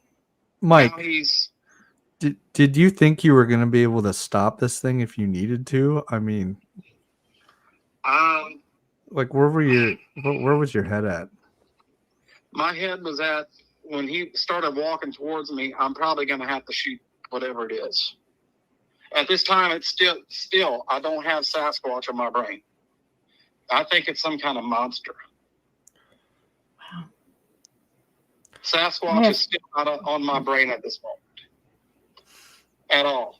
He gets relatively, I want to say 30 or 40 yards, probably 90 to 100 feet away from me, and looks at me. I put him back in the scope, and it was just a big black, blur. So I had to power my scope back down, to get the correct yardage, and that's when I really got to see good. His eyes were black. There was no like whites or anything in the eyes or anything like that, and they weren't completely round. They had like an almond shape to them. His face was pronounced black too. Like his face was blacker than the rest of his body. His hands went past his knees. He had a lot of hair on his chest, just like he did his back. The top of his head did not have, he had hair, but it was more like the short, spiky kind of stuff. Mm-hmm. Yeah. His mouth was really big too. His mouth was enormous, but he didn't have big lips though. He just had a big mouth. And I could tell when I was looking at him, like this thing had like emotions in its face. Like almost like he didn't know what he was looking at. Like, this wasn't like a stupid animal. This was a thinking creature. Like he was thinking about what he was going to do next.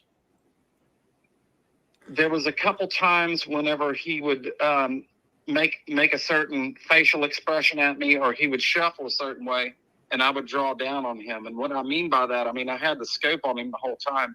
But when I say draw down on him, making the move like I'm fixing to shoot him. And when I would do that, he would turn his head to the side. And one eye would be looking dead at the ground, and the other one would be looking at me. And he was looking at me like, don't do it. You're not going to shoot me with that gun. That happened several times. There was a lot that went on in a short amount of time. There was a lot. There was a certain point where he did like a yawn, and I've talked to people, since this, and they say that's what primates do, like when they're nervous or, anxiety or anything like that, they yawn. He did that. And when he did, it was very fast. He opened his mouth up really big when he yawned, but it's not like he just, it wasn't very long at all. But I got to see his teeth. His teeth were just like ours. There was no canines, no nothing like that. And actually, they were pretty white, to be honest with you. They were square like ours, but just much thicker, much wider, like white chiclets. That's what it looked like. There was a lot that went on in that time. There was a lot, man. There was a lot. Mike, let me interrupt you. Mike, I know there's a delay. Were you on the ground in a ground blind? Were you just sitting against a tree? Were you up at a tree stand? I was in a tree climbing stand. Okay. How high up? Where you sit on the top part, and you use your feet to bring the bottom up, and you just keep going up the tree. Oh, okay. How high up were you? Probably that day, I was probably 30, 35 foot up. Wow, okay. What? Good ways. That kept going on. He would, like I said, he would make a certain noise, or he would shuffle a certain way, and I would draw down on him, and he would, do something that would scare me, and I would draw down on him, and he would do the same thing every time. He would turn his head, to the side. He would look at me with one eye and one eye on the ground. And it just scared me, man. I didn't know what to do. He wasn't going anywhere. He never would get any closer than about 30 yards but he would never get any further away either. It was like he was standing his ground. And, you know, it got to a point to where, you know, the sun is behind the trees now. It's, you know, it has not set yet. And I'm thinking to myself, you know, he's not going anywhere. What am I going to do? Is he waiting for it to get dark to make his move? Is he going to shake me out of this tree? Is he going to kill me? What's he going to do? So, you know, it got to the, you know, I'm not trying to speed anything up, but, you know, it got to a point to where I had to make a choice, you know. I'm going home tonight. I'm going home. So, you know, I put him back in the scope and I drew down on him one more time. And he didn't turn his head that time. You know, he just looked at me like confused, very confused. And, you know, like I said, I was in the Army for 13 and a half years, you know. You know, death is no stranger to me. I did 4 tours in Iraq. And I went to squeeze off on him. You know, I just did, you know, how I was taught to do, exhale, squeeze off. And I got about halfway through the squeeze and I couldn't do it. Couldn't do it. Could not do it. Couldn't do it. Why to this day I didn't do it, I don't know. I couldn't do it. He looked so human in the face that it made me think that if I pulled the trigger on this thing, I was committing murder. Wow. And as close as I was and the caliber gun I had, I'm sure I could have blew the top of his head off. Pretty much. Yeah. But I mean, what happens if I had a million questions in my mind, you know? If I get out of here and I drop this thing, I go get some kind of authority, you know? Am I going to go to jail for the rest of my life? Is this some kind of people we don't know about? This thing had a lot of human characteristics to it. A lot, man. 5 digits on each hand. Look very, I wouldn't say 100% human. I would say he had very high cheekbones that said everything about Native American, but he also had more of the monsterish look, more like Neanderthal, like caveman looking. But there was a lot of human qualities there, and I just could not do it. I don't know why I couldn't do it. I just could not do it. Do you have regrets either way of the way you reacted? Or, you know, usually people have regrets on the way they reacted. They could do it over again. They would have done something different. I mean, did you try to communicate with it? These things you've thought about and said, gee, I wish I would have yelled at it, or I wish I would have, you know, said, hey, you know, he did. Regrets. That's probably what I would have done. I know I would have. I wouldn't have been able to keep my mouth shut. I would have yelled at it. Of not, you know, the unknown, not knowing what it was. You know, maybe I thought maybe in the beginning, if I yelled at it, it would just go away, whatever it was. Well, he didn't go away. He did not go away. So I couldn't shoot him. And I just put my gun down and I set it in my tree stand and I stood up and basically committed suicide. And I just reached out to him with my arms. You know, I'm 30 foot up a tree, and I just screamed at him again. I said, what do you want? And when I did that, everything changed. He didn't like that too much. He screamed again, but he screamed 90 foot away. And I got, you know, it was very ugly the way he did it. It was like a draw it from the gut. And when he turned it loose, his whole face distorted. Like his eyes, his nose, and his mouth went to one, protruded about 11 or 12 inches in front of his face. And he blew at me. And when he was done, everything went back to normal. His face went back to normal. I can't explain it. Can't explain it. That is if there's one thing about this encounter, that is the one thing I cannot get out of my mind every day. I can't do it. It's impossible. So, well, let me ask you a couple of questions you may not have been asked before. Do you feel like it was a dominant male protecting maybe a family that was distracting you? Because it was holding its position for some reason. I mean, it just. I think possibly so. Could have been. But I'm not sure because, you know, his teeth were very white, which told me that he could have been a younger one. When I say younger one, I'm talking, what we would think, and what we would think of a 22 or 23-year-old human male would be was probably what he was. Because he was a good-looking guy. What I mean by that, his hair and everything's good. He didn't have no decay in his mouth or anything like that. He was big, and I don't know if he was the dominant one. I don't, but I know he was definitely standing his ground for sure. Can you talk more about the face changes? Yes, I can. More details. And by the way, David, Sibylla, please just chime in. Go ahead, Mike. So, David's got a question. I think his face changed, like his eyes, his nose, his mouth. Hey, Mike. It was like his face melted. Just wait a second. So when you say it changed, I'm confused. I think our audience is a bit confused. Did it do something that seemed unnatural? Is that what you mean? Unnatural looking? It seemed, I said there was a little bit of high strange. This is pretty much a flesh and blood encounter, but there was some high strangeness to it. And I would have to say that would have been one of them for sure. Yeah, it was very weird the way he did it. It was I don't know if when he was screaming, there was just so much power.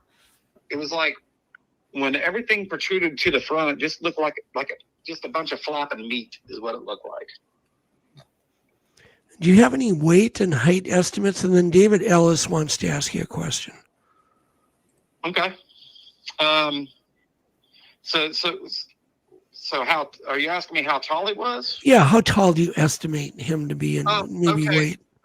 There was a dogwood tree that was very close. When I said he was doing certain things that would scare me, there was a dogwood tree that was very close. He kept moving his head around it, and but he wasn't moving his whole body. He was just moving his head around it. He wasn't ducking his body down. I went back to that tree, about a year later to retrieve my stuff, and that branch is every bit of 8 foot. Every bit of 8 foot. Okay. So I would say he was probably in between 8 and 9 foot tall, 8.5 foot. And probably pretty heavy. Yeah. I didn't hear you. I said probably very, very heavy. Probably 800 to 500 to 800 pounds. When he popped on the 2 feet on the power lines, a lot of people say, well, if he was 8.5 foot, he's probably 400 or 500 pounds. Try 900 or 1,200 pounds. Wow. He was like a Brahma bull on 2 legs. He was big, very big, extremely big. And I was going to mention, before I forget, Sibylla's got a sketch done, I believe, and her show is tomorrow. So that'll be part 2 to this. Yeah. Me and Sibylla's done a lot of work. So you're going to want to tune into her show tomorrow to see this creature. But David, you have a question. You're muted, David. Unmute your mic. Your mic is muted. Not anymore. There you go. There we go. Yeah.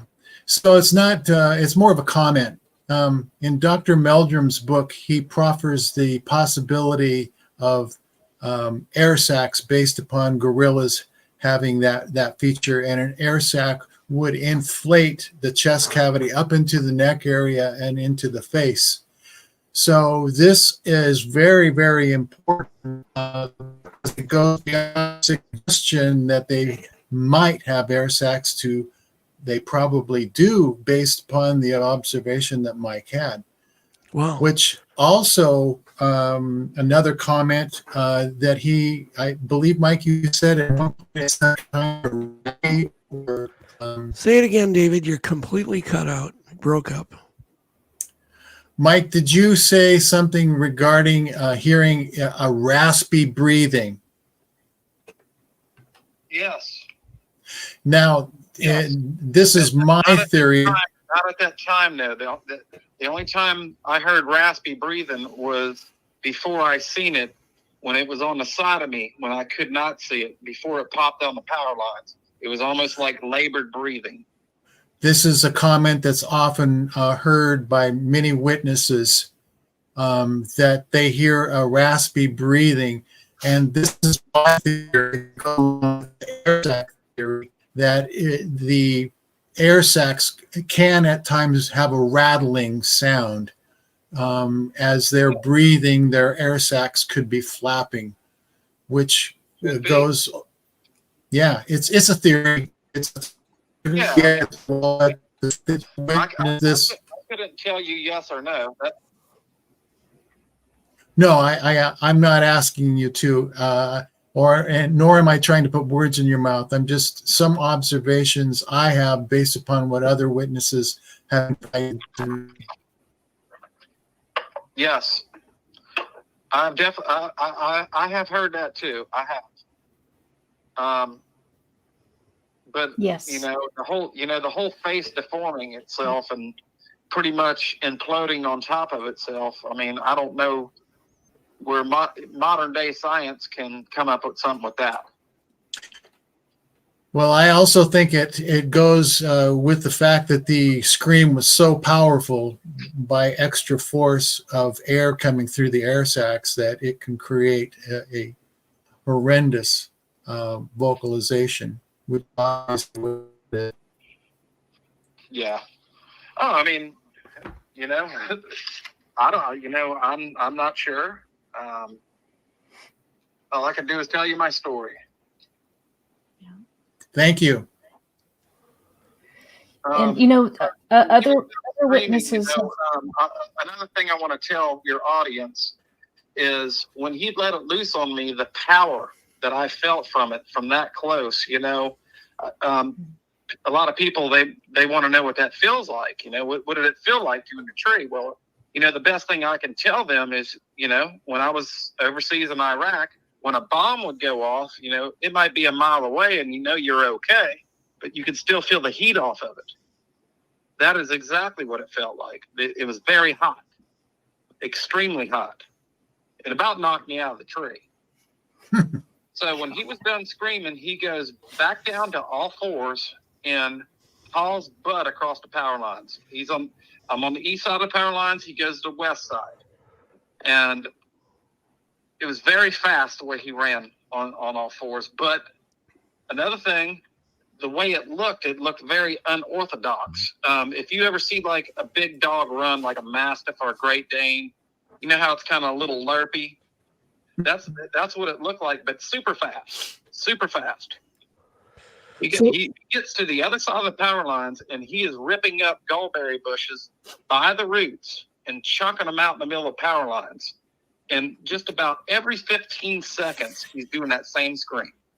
He's going into the woods, and there was one point where he did some talking, and it was just that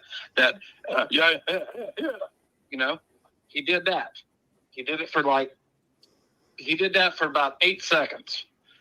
And now he's on the other side of the power lines, probably about 40 yards in the woods, and he's working his way north. And he is just every 15 seconds screaming. He's bitching. He did something. I did something to him that he did not like. And still to this day, I don't know what it was. Maybe it was just me telling him, what do you want? I don't know. Or point the gun at him. I don't know. So he's working his way, and I can't see him now. But I can hear him going through the woods on the other side of the power lines, working his way north. And every now and then I would see like a piece of his head, or I'd see a piece of his shoulder.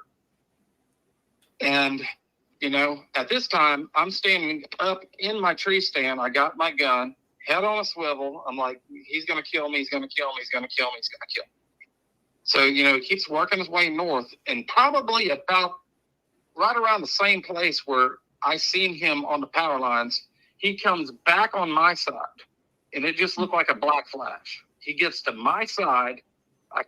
Like I said, Mississippi woods are very thick. He's on my side. I can hear him going through the woods, but I cannot see him. And he keeps going and going and going. And all of a sudden, everything gets quiet. Everything's quiet. And at this time, I'm psyching myself to get out of my stand and go back to my truck. I'm like, now's the time. You need to go. You need to go. And then, you know, my conscience in my head is saying, no, you can't get out. No, don't do it. Don't do it. And it got quiet for about a minute.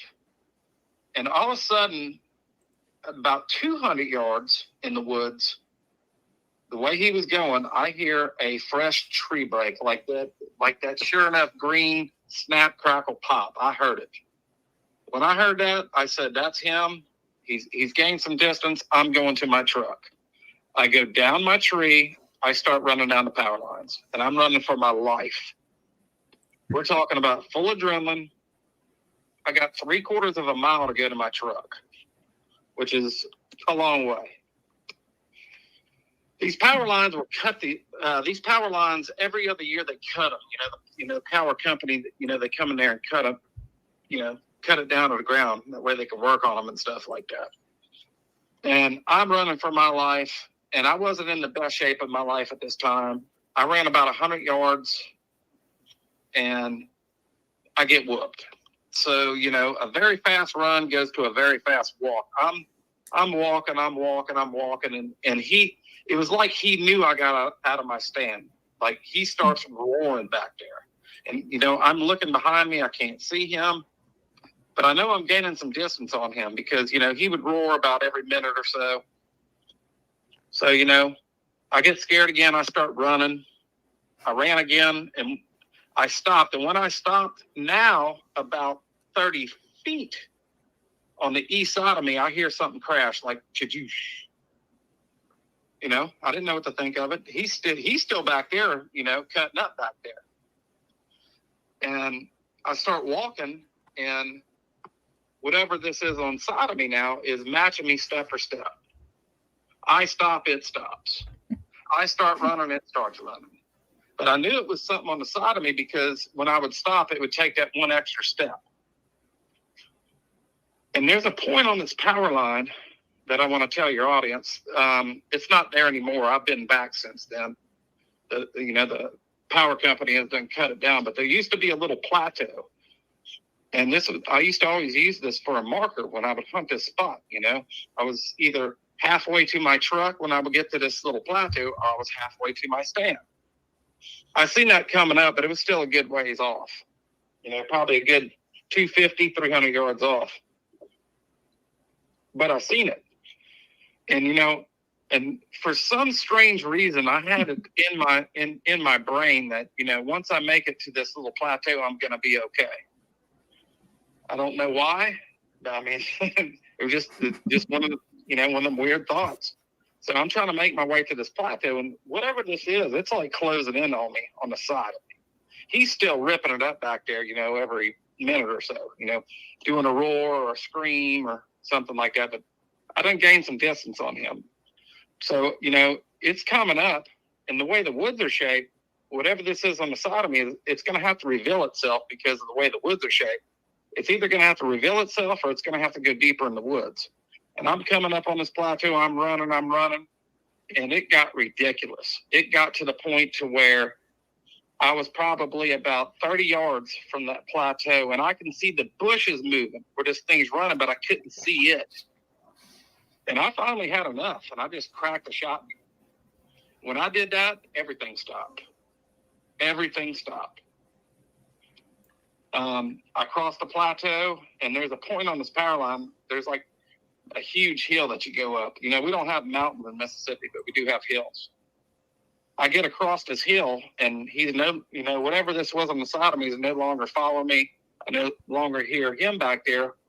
I crest this huge hill, and when I get to the top of it, I can see my truck down there, but it's still way down there. You know, I still got a little ways to go. I mean, I couldn't even see like the tires or the doors of my truck. I just see the roof. And when I see my truck, I caught another gear I didn't know I had. I get to my truck, I get to my truck, I swing around, put a key in the door, and as soon as I put my key in the door, I heard another scream, one last scream. but it was way, way, way back there, and it was way different. It wasn't like a roar or anything like that.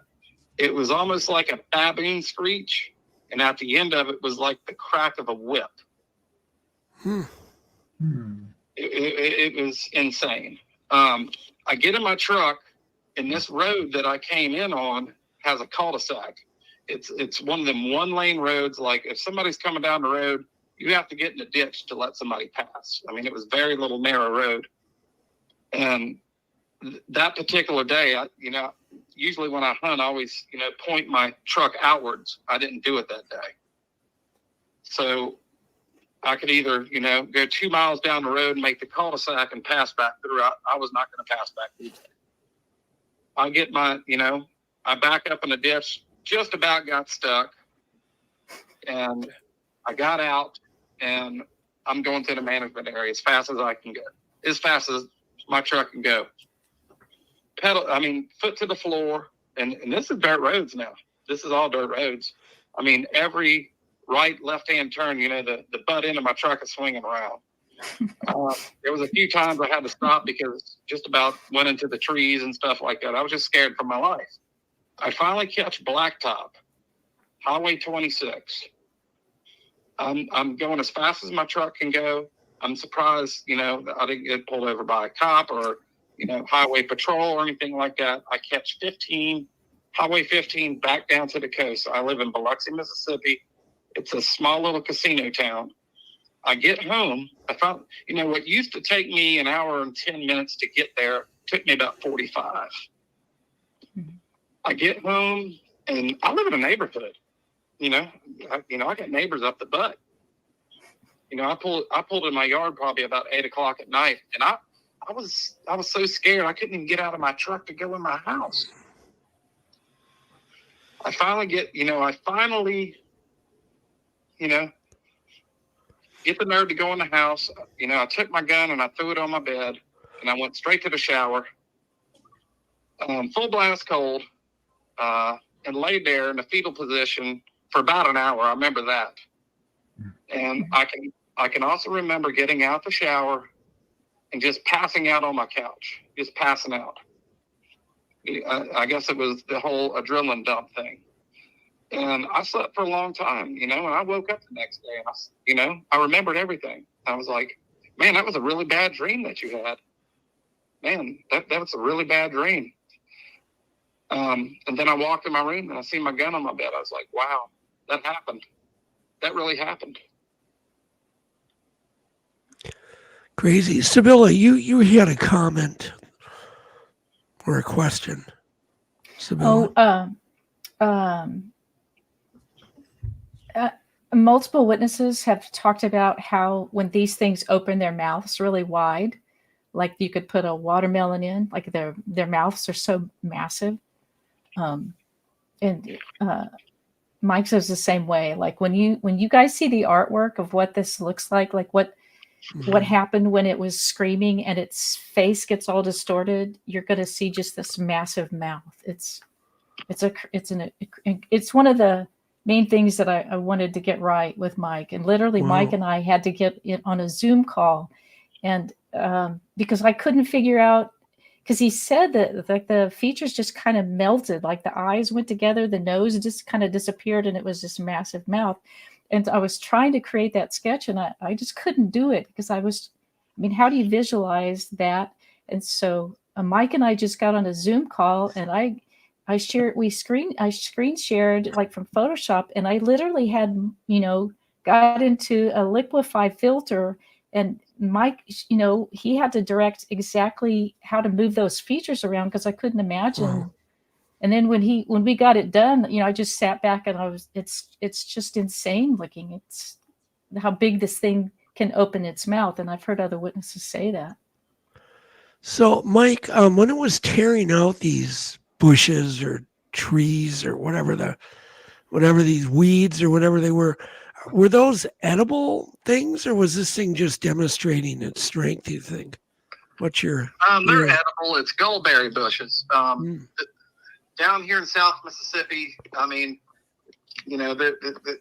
there's millions and millions of them. It's just part of the habitat. Deer eat off of them, raccoons eat off of them, you know, stuff like that. Coyotes eat them. Yeah, they're not. I mean, we can eat them, but you know, it's just one of the things that we don't eat. It's just too sour.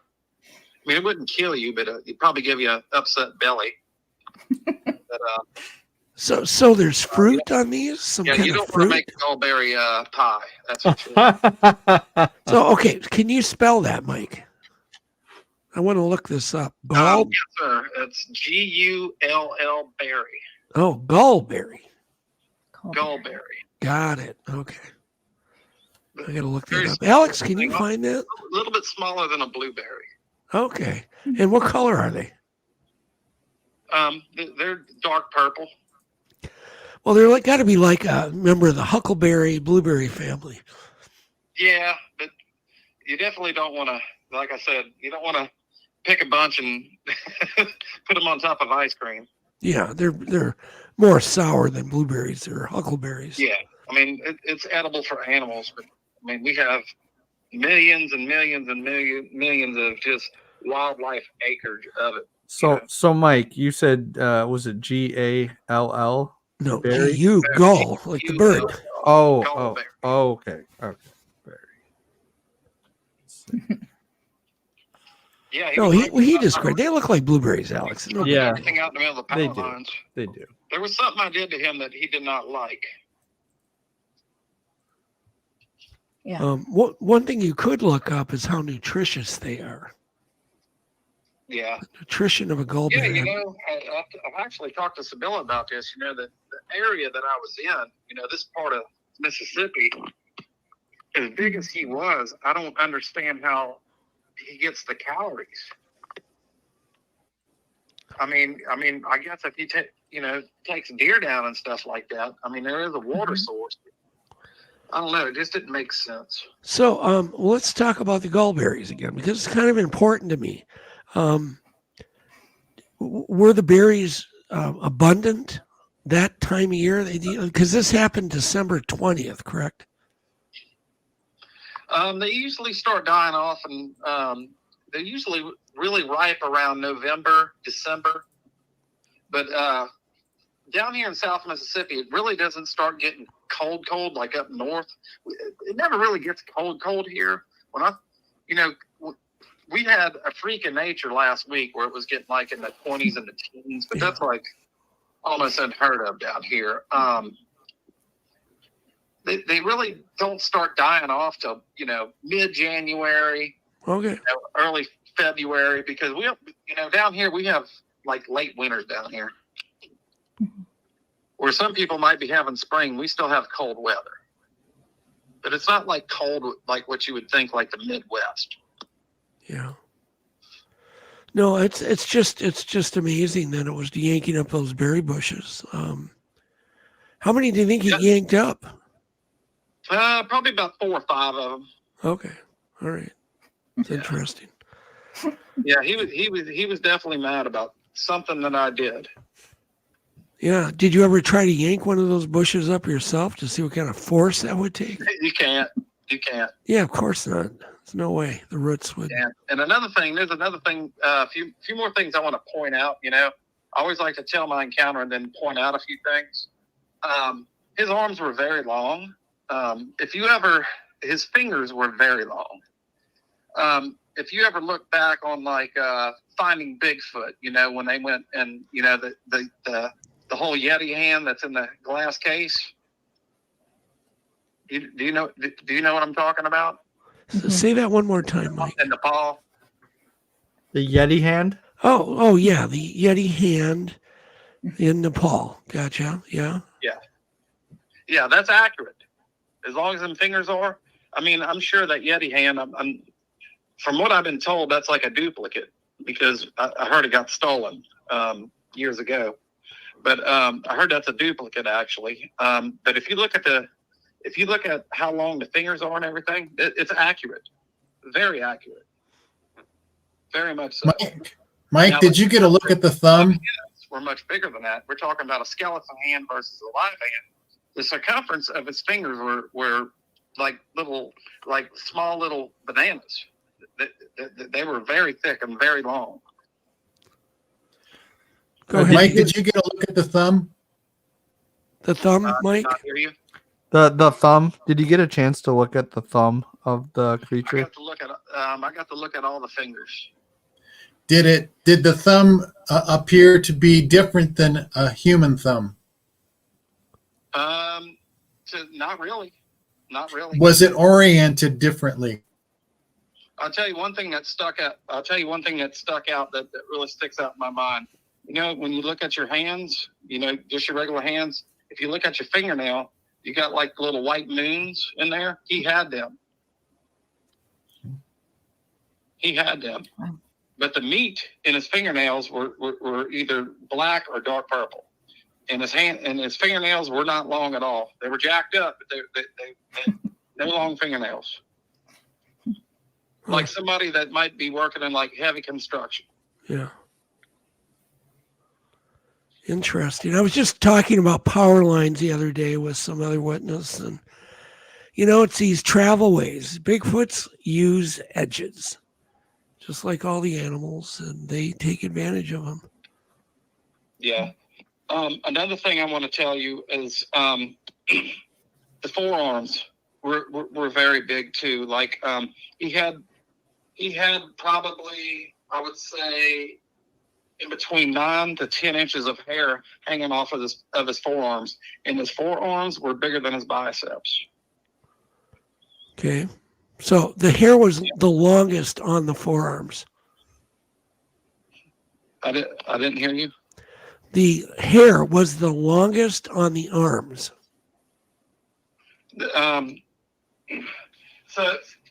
So on the forearms, the hair went down probably, I would say, about 9 or 10 inches. Yeah, that's but pretty the hair long. on the actual arm, it was long, but it wasn't as long as the hair on his forearm.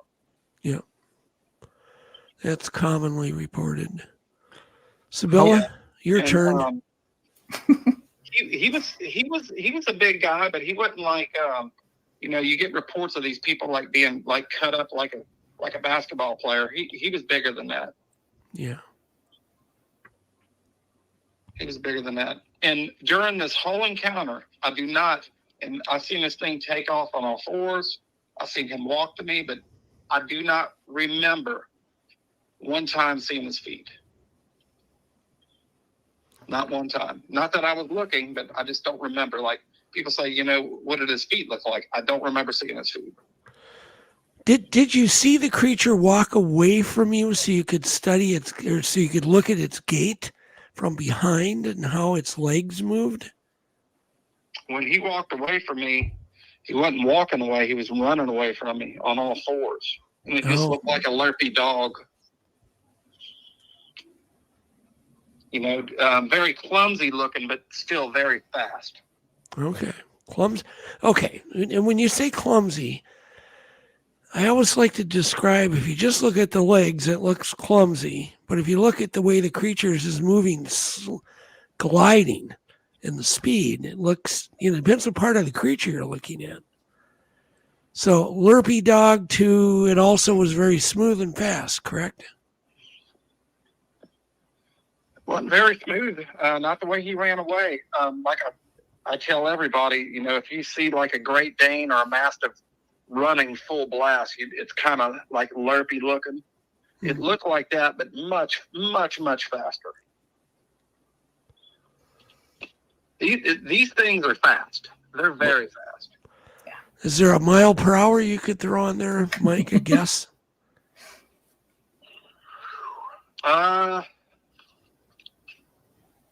Mile per hour, I would have to say that he was probably leaving me in 40-ish. And, you know, if I had to go that way with it, that's fast. Okay, good night, everybody. We'll talk later. I need to go get a faster car. Yeah. But I can just tell you this, it was very, very fast. Jeez. Fast. Yeah. Like creepy fast. Yes. Yeah, that's well put. Creepy fast. There you go. Yeah. Bigfoots run creepy fast. Yeah. David, comments on creepy fast too? You hear these reports? Yes. Yeah. You know, you get reports of these things like belly crawling and stuff like that. I didn't get none of that, but I mean, I wouldn't put it past them. Yeah. Yeah. I saw something in a clear camera that was moving faster than the refresh rate of 60 frames per second. That's quick. These Sasquatch definitely have a gift. Now, you know, I don't want to get into the whole woo thing because some people might not like that. But I can tell you there's something special about these things. And that's as far as I'm going to take it. Yeah, that's There's interesting. definitely something special. These things are God gifted. Super abilities.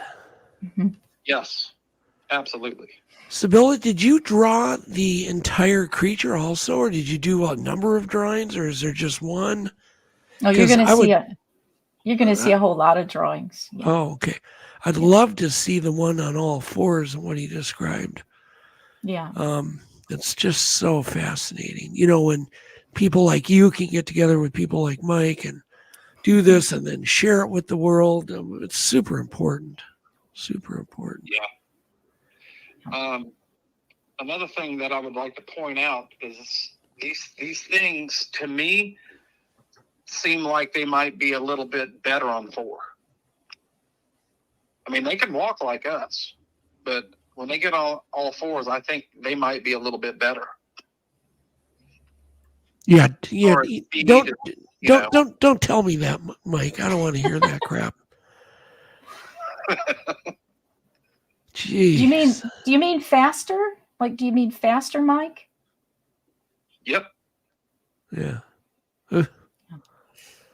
Yep. Creepy fast. Alex, your turn. Me and you and the normal human, but you put them on all fours, they can really get fast. Alex wants to ask you a question, Michael. Yeah. So, do you think if you had taken a shot, we would have a body to examine? Yeah, because you're trained. I mean, weren't you trained in marksmanship? Obviously. Alex, you would have had to ask me that question back in 2000 because I didn't know. Knowing what I know today and doing the research that I've done, I'm pretty sure that I had at least two of them there because I had one that paralleled me out. I mean, you know, that's the $1 million question. If I would have pulled the trigger and splattered the thing, would I, you know, coming out the woods, there would have been 3 or 4 more that would have ripped me to pieces. Yeah, that's always the thing that I hope people think about before they ever tried to shoot one. You're probably not leaving. So you think you would have been ambushed? Possibly. I don't rule it out. Yeah. There's no way of knowing, but that certainly would be my fear. Me too. And I don't think we'd want to shoot one anyhow. I mean, I don't think we're going to need to. No. Technology is getting so good, everybody, that these things should be able to be proven without anything, you know, more than just collecting astute physical evidence, you know. Yeah, I agree with you, Doug. Yeah. But the one thing is why are they always one step ahead of us? Yeah, that's true. I tell you, that's been like Wile E. Coyote and the Roadrunner for me for 35 years. You know, and I feel like an idiot every time. I swear to God, every time I get back from an expedition, I come home feeling like my IQ dropped 5 points. Every time. And I'm not joking. I'm not exaggerating. I've just, you know, they've destroyed my ego. I've been destroyed. I am now a broken man 35 years later. And I've really thrown a lot of stuff at them. Oh, my goodness. And, yeah, they're brilliant, at least. Definitely something. Yeah, at the very least, they're completely brilliant, maybe savant, where they know their environment so well. You know, they've taken savant people and flown them over cities, and literally, just for a few minutes, they'll come back and draw every single building, every window, everything for the entire city, just off a few seconds of viewing I think that's kind of what we're dealing with, that type of intelligence.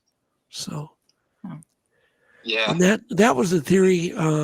Christopher Noel put that together, and I really give him credit for that theory. You may not agree with, everything everybody does, but God, don't throw the baby out with the bathwater on everybody. You may not agree with everything I say, but every single one of the researchers out in the field and out there all have some good things. You got to kind of filter through it. And one of the most brilliant things Christopher ever did, I think, because I've witnessed it myself, is this kind of autistic type behavior, but the savant aspect of it. Mm-hmm. I think it was just brilliant. And I'm going with that, and I'm kind of bought into it because I've witnessed it firsthand, And they have extreme smarts. Mm-hmm. So at any point in hindsight, what are your hindsight thoughts, Mike? I want to know in hindsight, what are your thoughts? About what are my thoughts of... What would you have done different? What do you... Yeah, just everything about your encounter. What are the hindsights? What are the regrets? Well, I've had 3 years to think about it, and, I've had other people talk to me, and here's what I've come up with. I was hunting. I think they were doing the same thing, ambush point, and I possibly got there before they did, and he didn't like it, and he showed me the whole alpha thing. And when he talked on the other side of the power lines, I think he was talking to the other one that led me out. And I definitely think I got spared. That's what I think. Okay. So you think you could have been in danger? You can take that with a big grain of salt, or I don't know what else to think. Yeah. Any regrets about that day? I didn't hear you. And do you have any regrets, Michael? No regrets. I was just doing what I normally did. There was no way that I can say that, well, if I didn't go out there that day, it would never happen. I went out every day to hunt, I was going through a lot in that time, I don't know if that triggered it or whatever, I was going through a bad divorce. My mother just passed away, and, I became a recluse, and, the woods was my best friend. Every chance I got to go out in the woods and go hunt, I did it. Well, let me ask the question that every person's going to ask in the comments after we hang up, and that is, why didn't you get a picture? Every smart ass. I get that all the time. Yeah, I know. Oh, my cell phone, when I hunt, I'm not one of these people that just sit on my phone to watch the net score or, the New Orleans Saints score. You can't do that when you're hunting. You leave your phone in your book bag and you stay still.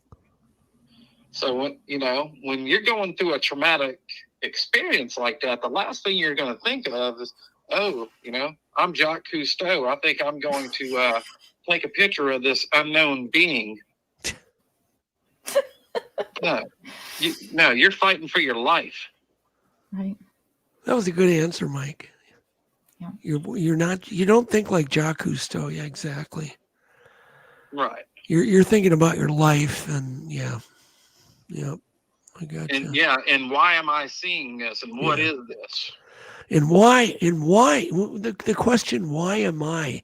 You almost maybe feel chosen, or do you ever wonder that, like, why were you chosen to see this thing, or was it just happenstance? Did that ever cross your mind?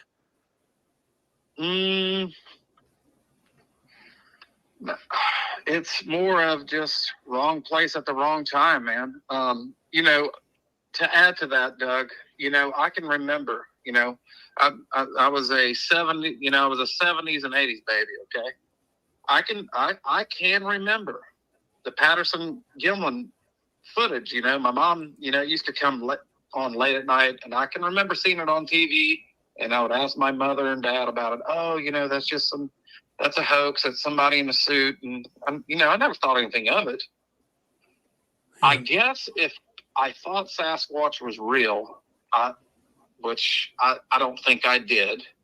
But if it was in any little part of my brain, that would have been like a problem out in the Northwest, Washington, Oregon kind of thing, British Columbia thing. Never in Mississippi. I mean, come on. And to be honest with you, Doug, it just was not on my radar. Yeah. Just wasn't. That's amazing. Well, we're really running late. We had a terrible start. We had a great ending. David, you were so kind to come on. Sibylla, so kind. Now, Sibylla's show is tomorrow. Where can they find your show to get the rest of the damn story? Tomorrow. Well, you'll get to see all of the. Pardon? Yeah. He said he was sorry. Oh, it's not your fault. Go ahead, Sibylla. Where can they find your show? Sketching Encounters on YouTube, and you're going to see what Mike has been talking about tonight. You're going to see it illustrated. You'll see the Sasquatch sitting down. You'll see it standing up, and you'll see it moving towards him. You'll see it as he's looking down at it, into his scope. And you're going to see it when it goes down on all fours and when it takes off. And so you're going to get to see the whole creature, its face, because Mike could see its eyelashes, the pores of its skin. It's a high-powered, he was using a 7mm. Yeah, right. Everybody remember, he had a scope. Yeah. He's looking at it through a telescope, basically. A nice scope, too, a very good scope. Yeah. So he saw eyelashes in detail. So you're going to get to see all that. So we're all going to be, Alex, me, David. We're also going to be in your audience tomorrow. And what time does it start? I'll probably set the premiere for 7:00 tomorrow. Oh, okay, great. Well, this was meant to be then. This all happened by accident. So it worked out really well, Mike. It did. God willing. Yeah. So this is the prequel, the pre-show. And but I just know how that can go. So with that, I want to thank everybody in chat. We had a great audience tonight. Thank you for hanging in. Crap goes wrong. That's our news. We're going to get a crap goes wrong t-shirt going. But please remember that in this crazy world that we live in, we all have a front row seat. All of us do. But to enjoy the show and to see the show, you need to have your eyes wide open. So we'll leave it with that. And we're going to end on some crazy artificial intelligence birds created. And with that, good night, everybody. Good night. Good night. Good night, everyone.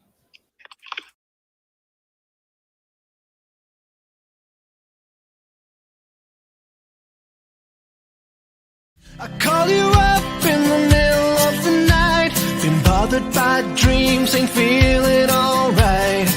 You give me comfort, say just give it some time. By the end of our talk, I'm feeling just fine.